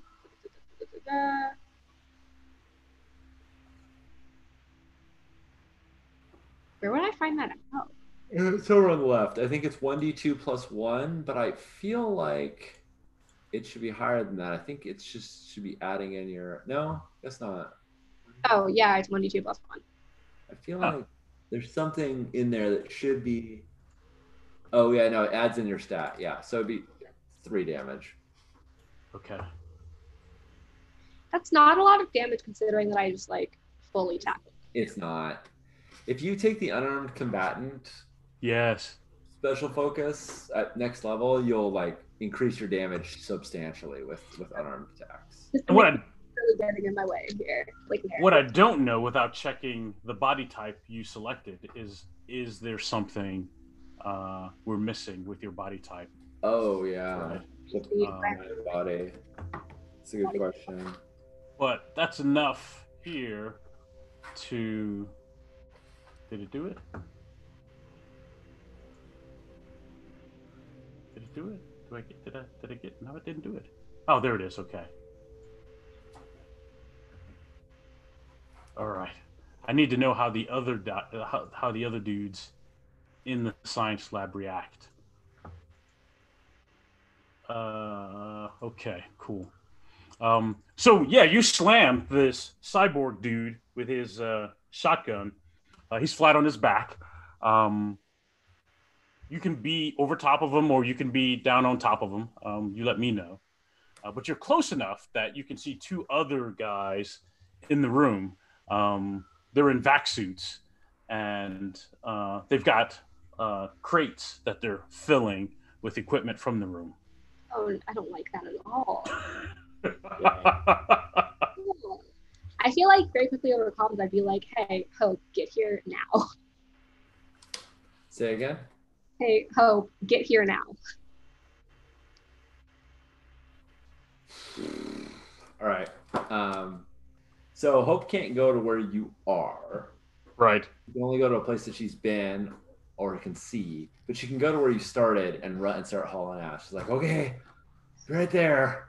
And Right. I think it's like she's gotten to like her 9th dead end anyway. She's like, well, it's about time. You might as well start teleporting at that point. Yeah. So yeah, I will. Let's see. Spend some more effort. Right. And yeah, so I won't be right there, but I don't think you've gone super far because we arrived. No, they haven't. Right. So I'll be there in a second. And then I want to maneuver myself on top of the guy I've tackled so that I'm Right. like my knees over his arms so that he like can't shoot. Gotcha. Darther, what are you doing?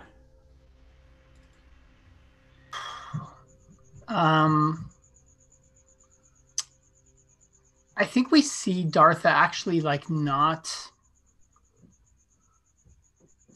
It's almost like she's acting as an observer. So Nice. there's a certain amount of like indecision Right. in what she's doing, like kind of watching to see what will happen next to decide what to do. Gotcha. I think Timothy, now that he's in the clear, I think he pulls a sidearm out. But he's got this kind of thing going, right? No. Yeah, this is what he's doing. Oh, poor Timothy. I think, Hope, when you arrive kind of where everyone separated, right? And so I think when you get back there, you see Raven and Dr. Long pushing a sled that's got a cryo tube on it, right?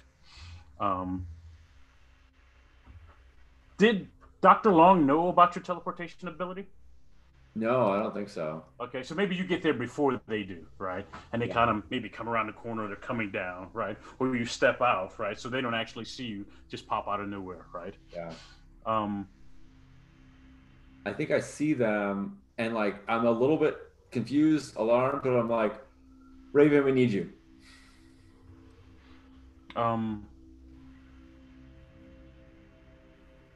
Yeah, I think that's cool. I think she unshoulders her weapon, and Dr. Long continues to push the sled, and he's headed back to the ship with it.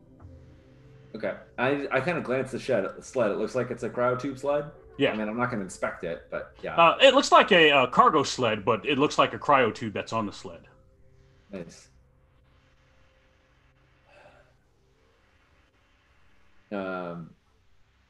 Cool. Yeah, I think I'm trying to figure out how much effort I've expended. I think I accidentally spent 2 last time because I think I was going to teleport there and teleport back. I spent Right. 1 question, Right. 1 teleport there, and 1 teleport back. So I've spent 3 effort. Right. Okay, cool. That's legit. All right. That's important. It's very important. I have things in mind for my effort, and I want to make sure I do not. That's why I was like being judicious about it. I was like, I don't want to do this, but I'm gonna.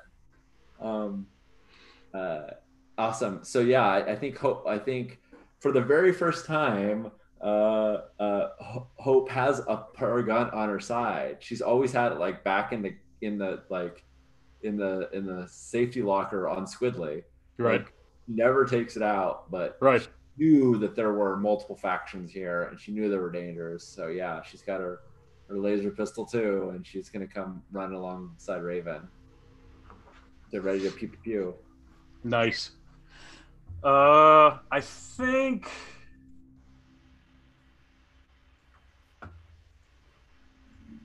Are we at initiative? Or are Yes. Yes. That was threatened.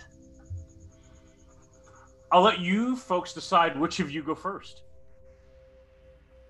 We basically won the initiative because because of Atlas kind of pinning the guy. Nice. Right. And then we'll just we'll bounce around popcorn initiative style. Yeah. So it's Cyborg dude plus 2 guys behind him. That's right. It. Yeah. So a total of 3. Yeah. There are two other guys in vac suits, and they were loading up 2 crates.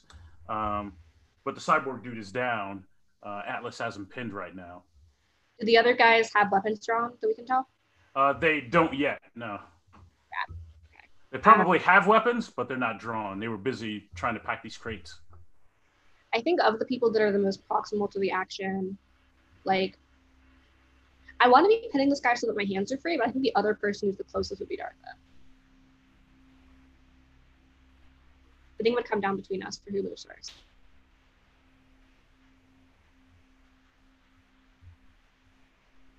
Yeah. Tomes, you wanna start off the round? Yeah, let's do it.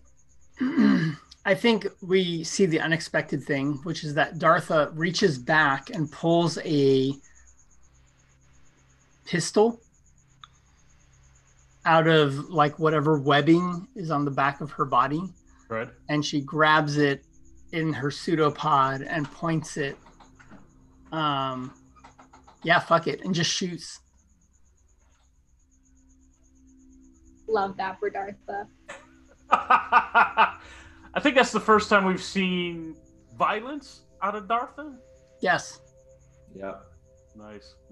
What's your And target? there's absolutely no doubt in that movement. It's like straight, just like, yep, this is what's happening. Okay. All right. Pick your target and make your roll. Now, here's the interesting thing. I don't know that Dartha has a target. She may just be shooting wild. Oh, Dartha. But let's shoot as a target.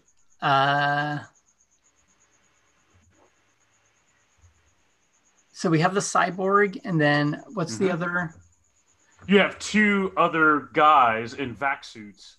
Their helmets are open, but they were grabbing equipment and stuff, tech gear. If I look at the the list of actors in this show, it's guy number 1.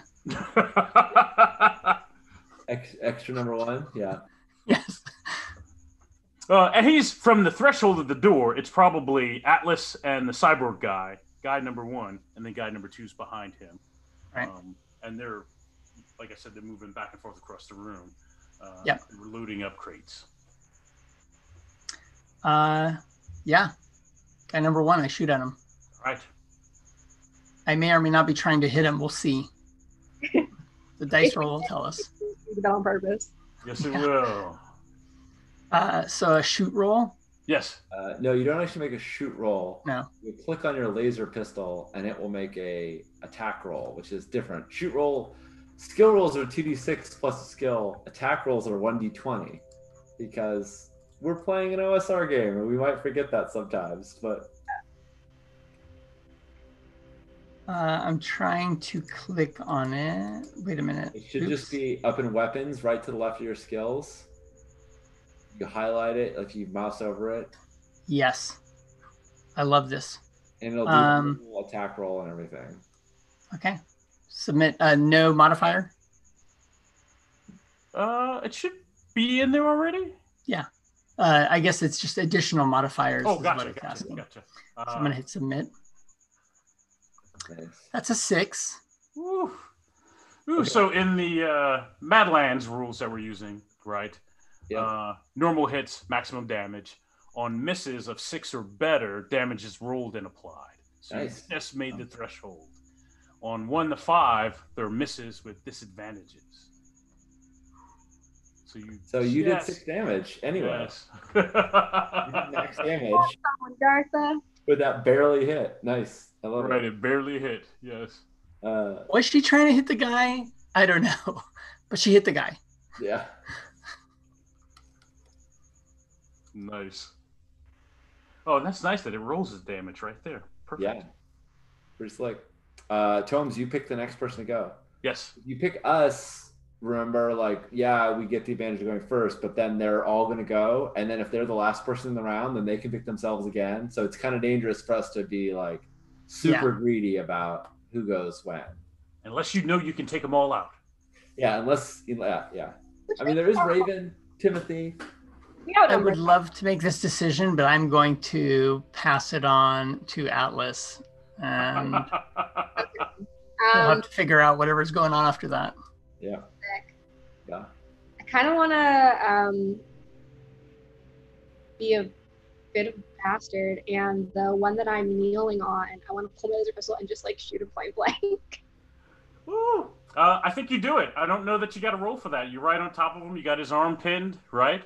I think you just do it, right? Oh, I feel terrible, but that was exhilarating.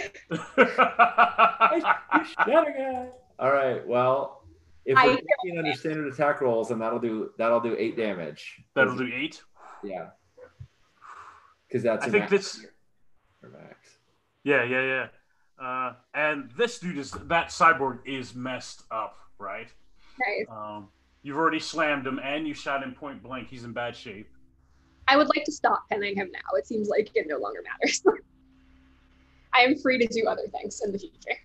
And where do I want to go next? Shit. Hope? Yeah. Okay. I think Hope runs around the corner with Raven, she's kind of flanking her, and I mean, she hears laser fire, and which, shouldn't make any noise, but of course, because it's a show, it's pew, there's. That's right. The laser doesn't make any noise, but the gun that fires it does, just so that people know that a gun is being fired. And I think she runs in and is going to, doesn't know what's going on with Atlas. And so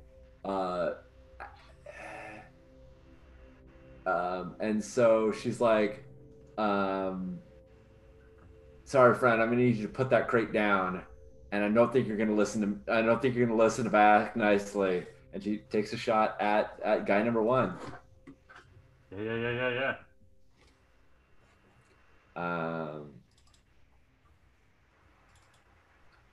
Poor guy. Well, he's the guy up front. Yeah. So. What do you get for being in front? Being guy number 1 comes at a cost. You could have been. Yeah, it does come with a cost. It is true. My goodness. All right. Well, guy number 1 has been hit twice by the skin of his chinny chin chin. Guy number 1 is done, right? He drops like a sack of potatoes. Yeah. Right? I think his back suit is pierced, riddled. I think he's just out of it, right? He's taken down. He's taken out. Yeah. So there's basically the only thing that's really left is guy number 2 and the cyborg who's messed up but not gone. Right.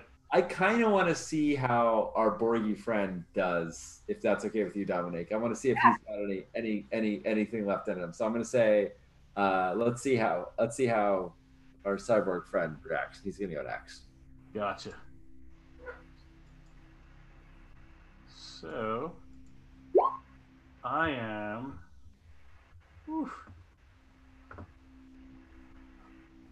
Deferring decisions. That's smart. And so he says, hey, look, there's plenty, right? There's enough for everybody. You can't possibly fill a whole ship. No one's got to die over this. That's what the cyborg says. Yeah. feel like for comedic timing, I would just shoot him again. But it's not my. Are So- we the baddies?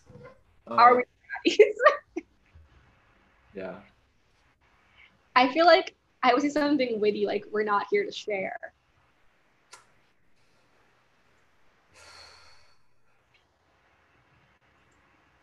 I think when Hope hears him say that, does he say it loud enough that we can all hear it? Is it? Yeah, I think so. Yeah, I think he does say it loud enough. I think Hope is like, wait, hold on. I thought, Urgent, you said get here. I thought we were. What? He was pointing a really big gun at us. It was kind of important. He was, and I think you can see his shotgun kind of maybe 5-6 feet from him after he got tackled, right? Hopefully, like. Really big gun at us. Yeah, and I think as he's talking, right, he's eyeing it, right, and you can see it on his face, right. He's trying to figure out, right, does he have room to make a grab for it, right? Is there play there or not while he's talking? If he wants to get shot again, he can try it. And you said you don't have him pinned anymore, right? Nope, I got up. Yeah. So I think he's talking, he's looking, he stands up, right? But he's trying to figure out, right, what's the play here. Yeah. And then I think he gives it to guy number 2. Getting up is his action, right? Okay. And guy number 2.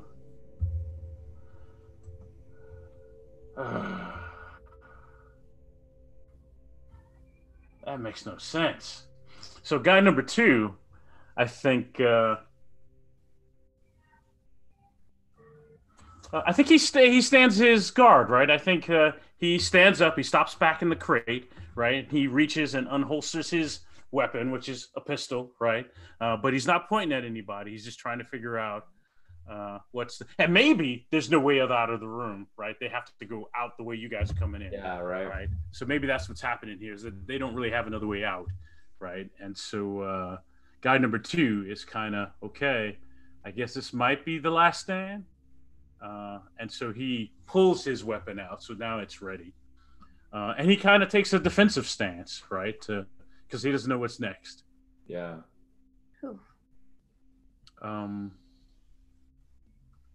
Raven and Timothy are mechanically they're help dice for you.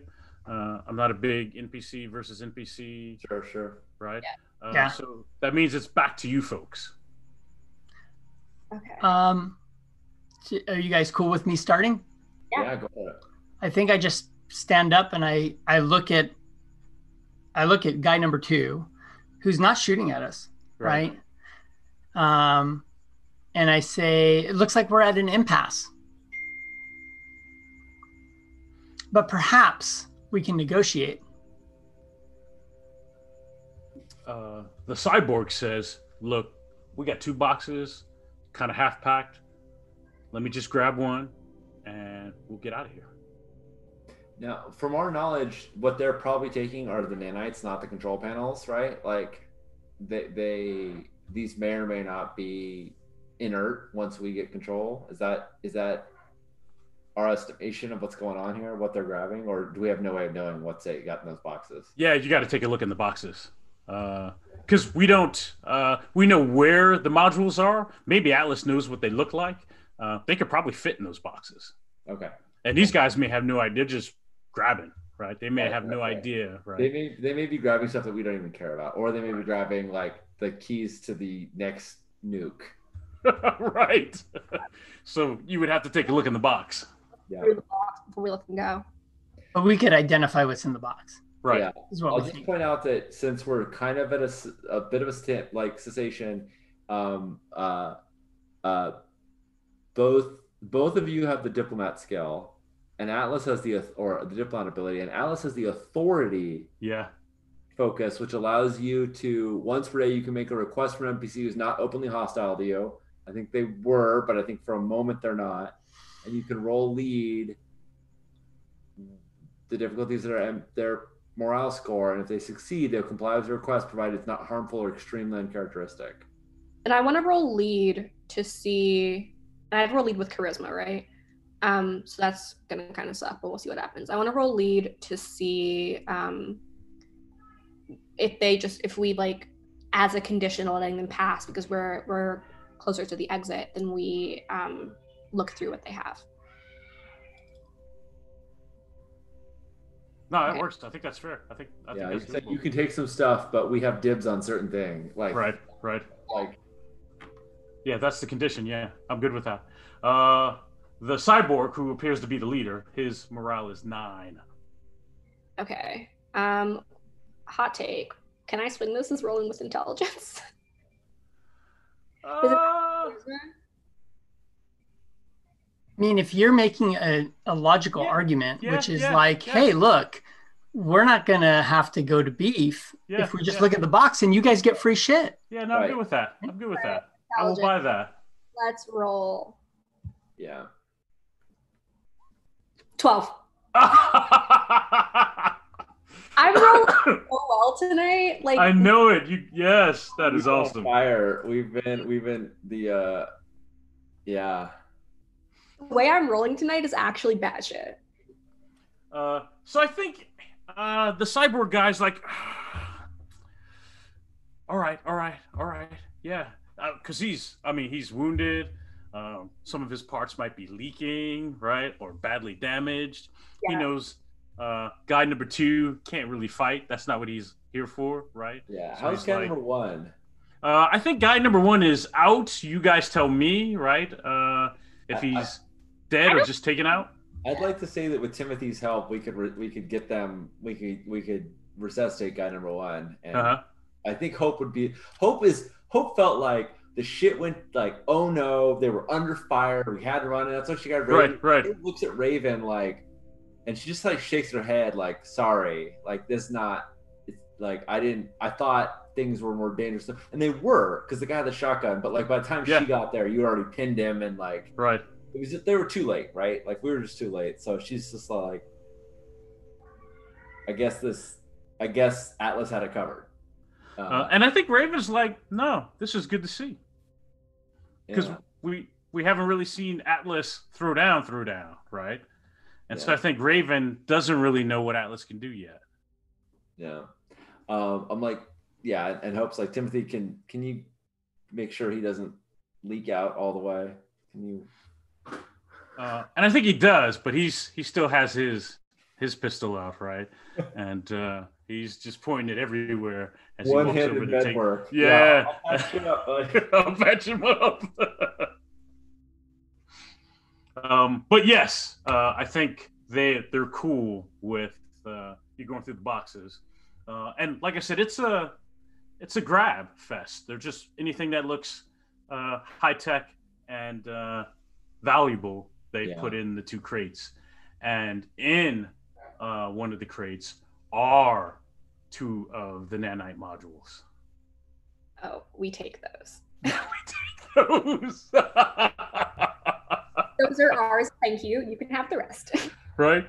And, he grunts. He's reluctant. He doesn't like it, but he's not in a position to put up a fight. But he makes a... Like, test me. He's...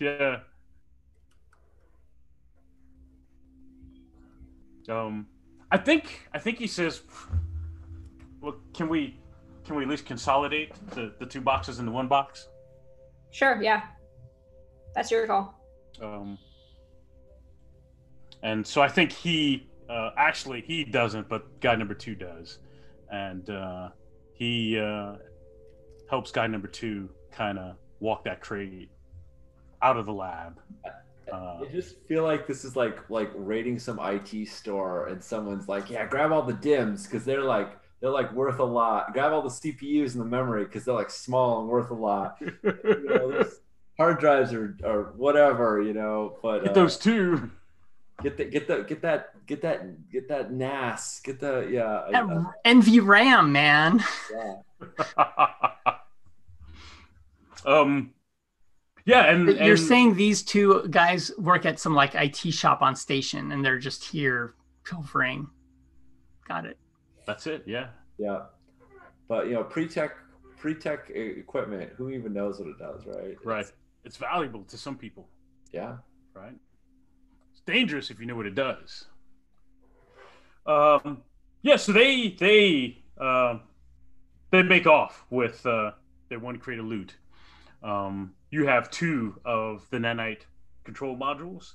It doesn't take you long to find the other 2, so you have all 4. Sick. And meet Dr. Long back at the ship. Yeah. Yeah. I feel like I would be reluctant to like just give them to him, but like until we get back to the station, it doesn't really matter who's in possession of them. Right. Right. We can Hey, have Jay, just to be a tiny bit mercenary here. Is there other just like random shit in this Oh, vault? absolutely. You wanna? I just want some cool pre-tech stuff. I don't know. I think I understand you have a big bounty on your head. That I makes have a sense. big bounty on my head. No, that's absolutely. I'm not. Yeah, absolutely. I think If they like one box behind, Hope might just be like, "Cool." If you left the box behind, I'll just throw some stuff in it. Make a notice. We're going to use notice, kind of like a appraisal. Yeah, that sounds good. Right. So maybe you grab what you think is worth something. All right. Notice plus wisdom plus intelligence. I'll take either one because you're trying to assess what I'm going to grab some stuff. I'm going to sell it off. What is, and this is an open thing, so I don't have a target number. This is going to let me know how valuable a thing is that you grab. Right? Yeah. Let's see. Oof.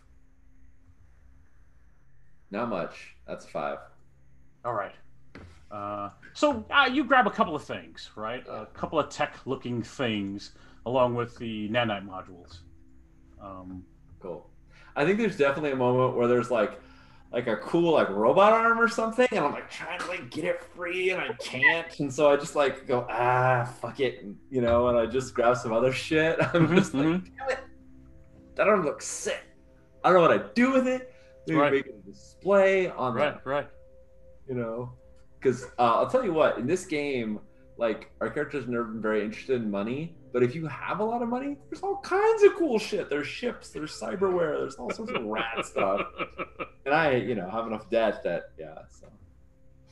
Got to pay it off, just in case. All right, cool. You got a cursed sword. That's right. That talks. What's the plan? Dr. Long is securing the sled with the cryo chamber on it for transport. Yeah. Raven and Timothy are kind of preparing to take off. I don't know if that's the plan. I say we head back and figure it out from there. I think we should like huddle for a second, you know, before we get on the ship, and Hope's like, so Prometheus is here. She's killed 2 members of the Order of the Mantis since we left. She's looking for you, Atlas. Or us. I don't know. Unclear. She might have a grudge. More people are just going to keep pillaging this place if we leave it be. What do you suggest we do to it? How many people are in cryo? Oh man, hundreds. How many did we wake, though? We initiated the sequence. I think Draco's team would have been 12 to 20 people. Okay. Yeah. In Hope's mind, what she's thinking is we should blow this station up. But that is not a that is not an option she's willing to entertain. So that's what goes on in her head. She's just like, if we don't want people to get this, we just need to blow the station up. But she's not going to suggest blowing up hundreds of people in cryogenic sleep that can't do anything about it. Like if people were awake and we could send an evacuation order, like everybody get off the station. Oh, but there's no ship for them to get on. Never mind. Killing those people. Could we wake them, evacuate them ourselves, and then blow it up? Because how many of them could fit on Squidly? I want to say if we treated them like cargo, yes, but if we wanted them in passenger area, no. I mean, if it's just a matter of getting them somewhere safe, we can treat them like cargo rather than them dying. Yeah, well, or leave them in cryotubes and put them in cargo, and then they really are like cargo. Right, yeah. Are you guys having this conversation? Yeah, I think so. I think like Hope kind of goes, Hope just says, we can't just leave the station. More people are going to pillage it. Like we got what we wanted, but load up with cryotubes. So I'm listening to you guys go back and forth about this. Yeah. And I'm not really saying anything at first, but then I'm like looking over at Dr. Long and Raven, and I'm like, well, we could do that, but we would have to eliminate or at least disable 1 or 2 levels of command.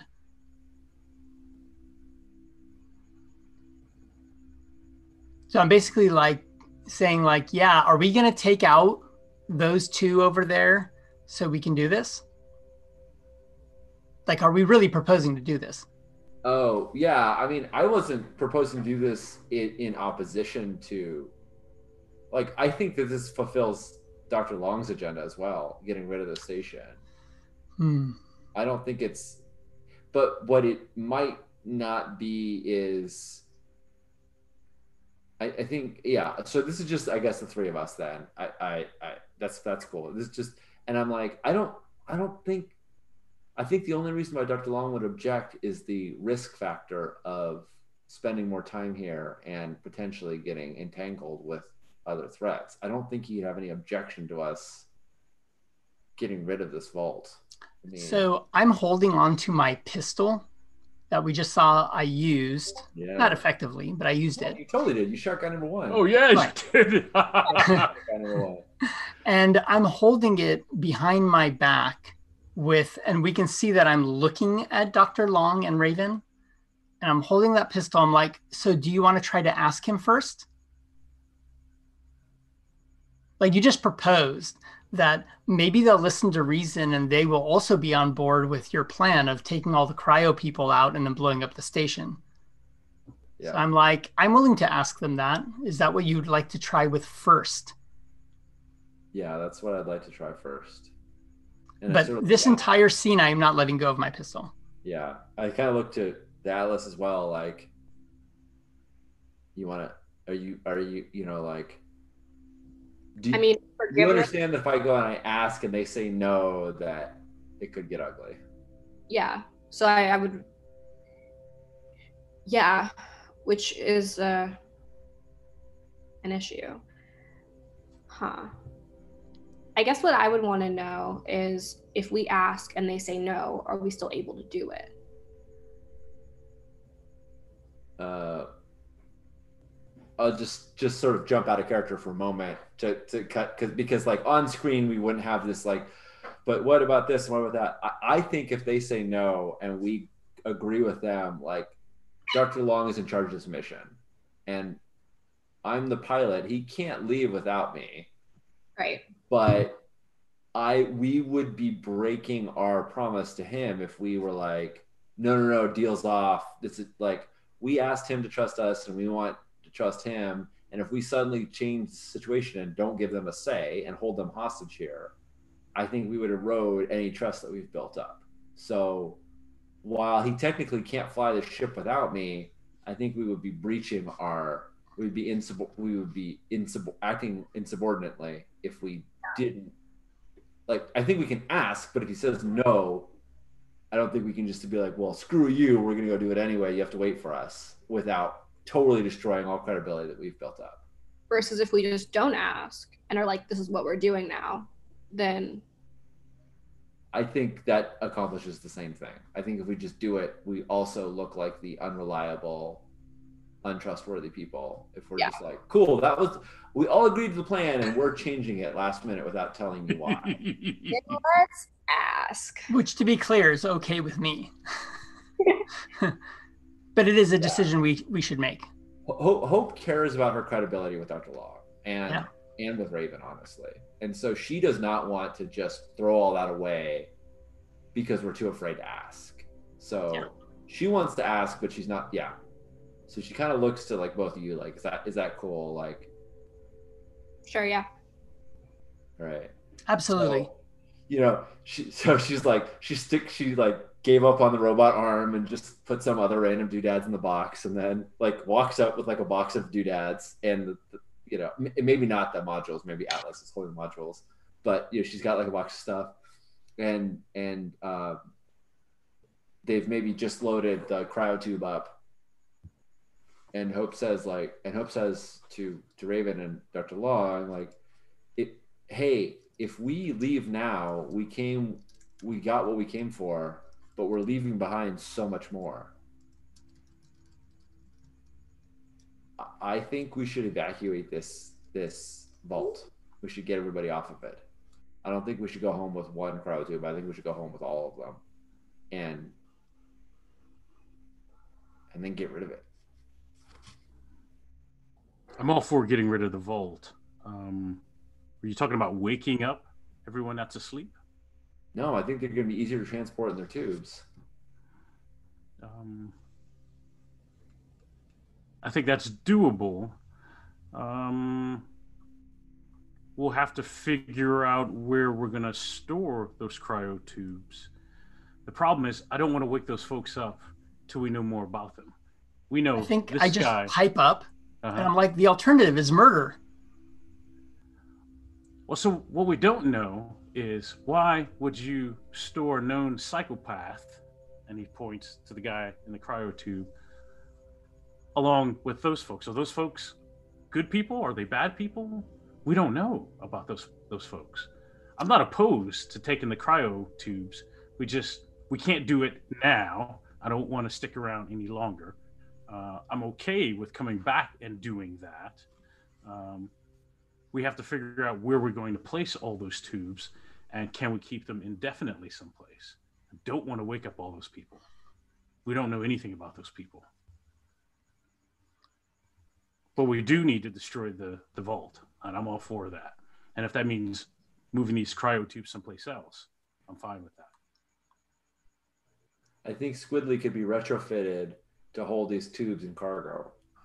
I agree. I don't think we could probably just shove them in here safely, but I bet we could do some modifications on Tarkon Station so that we could hold the tubes in there. And I'm envisioning it's kind of like a big engineering project, honestly. Like, it's not like a quick thing, but it is a montagey sort of thing where, you know, right.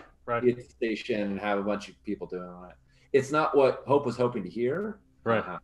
But it does make more sense. Shortest we could do is be back here in a week, and that's assuming that the retrofitting is done in no time at all. In that time, more people are going to come and try to raid this place. That's true. Atlas, do you think you could make the station not let people in? I mean, there's always going to be a way to force yourself in. Like, we forced our way in. But How easy was it to turn the power on? Oh, it was not easy at all. It was only because Atlas knew the wiring schematics that I was able to do it. Maybe we turn it back off. Ugh.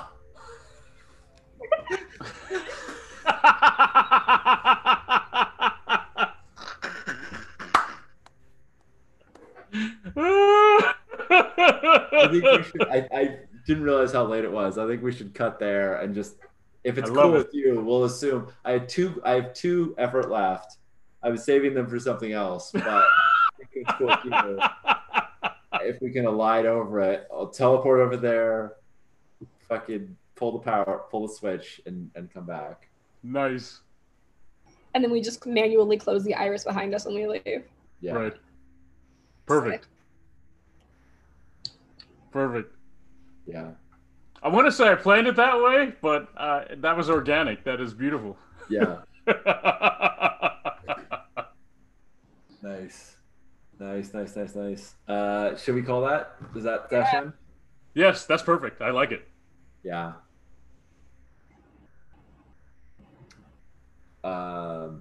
Okay, let's do XPs. So we kind of didn't know what our group goal was at the beginning of the mission, at the beginning of the session, because we didn't know what Dr. Long was going to tell us. Right. But I do think the goal became clear by the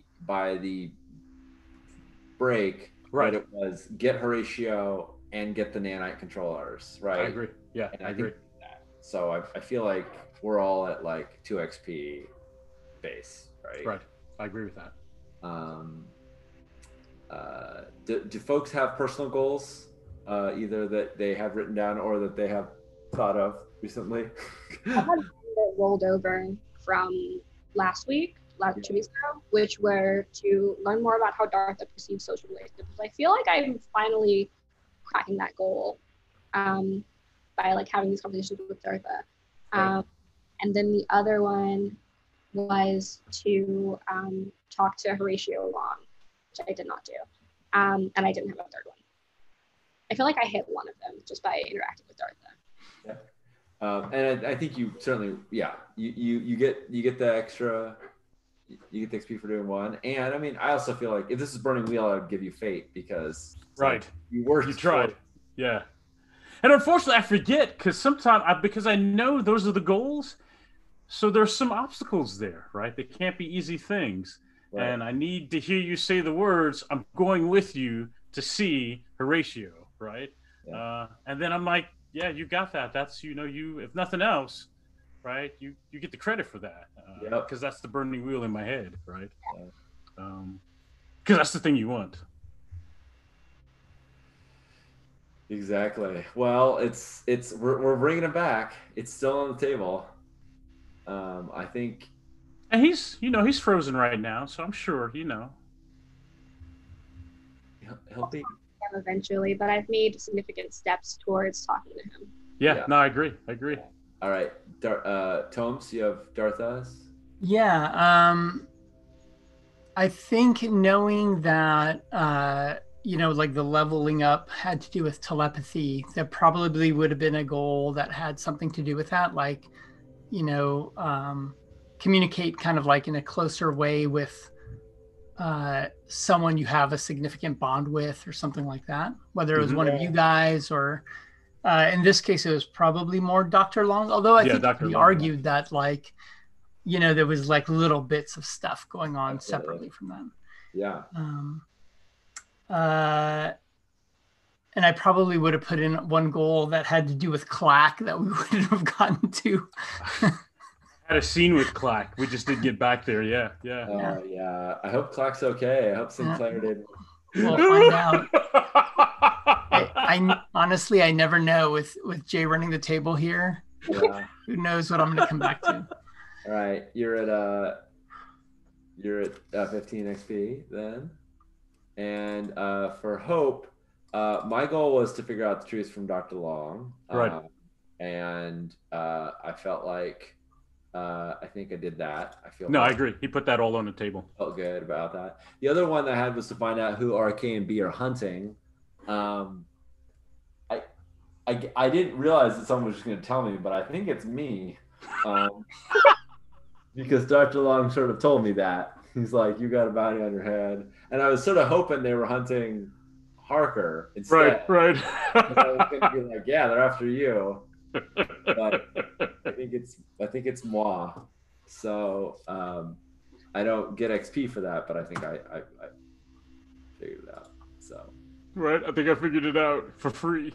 For free, yeah, exactly. I think someone just told me news I didn't want to hear. Cool, excellent. Well, there it is. Next game will be, if we continue on this, we'll hit 5th level at the end of the next game, which means focus and cool stuff. So awesome. Rad. Well, thank you guys. I like that this game was very much like first session. we're gonna get the first half is like we're gonna get the truth out of you, Dr. Long. We're gonna figure out what we're gonna do. And the second half is like space station and some personal reveals and mission. I don't know. It's a good pace for me. I dug it. I am Sean Nittner. I use he, him pronouns. You can find me everywhere at Sean Nittner. I have, for the first time, my game that I made, this thing it's been forever on, is real and done and on my shelf. And I'm very excited about it. You know what I'm really excited about is that the pages with text on them are smooth and the pages with drawings on them have a bit of a texture. And what that causes is that when you naturally open up the book, it tends to open up to a spread of art. And if you kind of flip through it, it generally kind of flips between like art spreads, which is very beautiful. I think that's just a publishing eccentricity. I don't think it's an intended design, but it's still freaking cool. So also, very importantly, you did not mention that this book you are showing visually, yes, is Aegon. Yes, that is Aegon. Thank you. Let me try that again. Here's we do that again. Aegon that I co-authored with John Harper. I love it very much. It's just this beautiful thing. And yes, thank you very much, Tamara, for calling out that it's a game. And folks can find it too. You can find it on the Evil Hat site. And you can still pre-orders open, and it'll be available in stores in October, if stores are still a thing that exists. Anywho, that's something I'm super excited about. How about you, Dominique? What's going on with you? Dominique. You can find me on Twitter at domesticky or at dominiquesticky.com. What else? It's late for me. I can't self-promote this late. All my stuff will be in chat. I don't know. I had an adventure out with Monty Cook Games like kind of recently. I have a game called Trial coming out like soon. I said it would be out in August. That was a lie. It'll be out like this month. I can confidently say it'll be out this month. It's a narrative courtroom drama about a murder trial. So keep your eyes peeled for that. And yeah, I don't know what words are anymore. I'm tired. How about you, Tomes? That's a great way to end the evening. I love it. Tomes, he, him. You can find me on Twitter at tgurants. I do some, I don't know, RPGs and community stuff. Speaking of which, this coming weekend, Labor Day weekend, is Strategicon. Strategicon is LA's kind of game convention, and this one is called Gateway because we have 3 a year with different names that you will never remember. But I remember it's called Gateway, and we will be running a virtual game convention. There, if you go onto the website, it is a $5 instead of free, $5 this time, registration for the whole weekend. And there's board games and party games if you like playing Werewolf and all that stuff. But I personally run games on demand there. And so if you're into games like this, that is what we play and run there. We do it a little bit ad hoc, so just show up at specific times, which I have put on our Strategicon schedule that you can see on the website. And we pitch games and get into games and play this same kind of stuff. So that's what I'll be doing and helping facilitate this weekend. But yeah, let me pass it on to Jay, Matt J.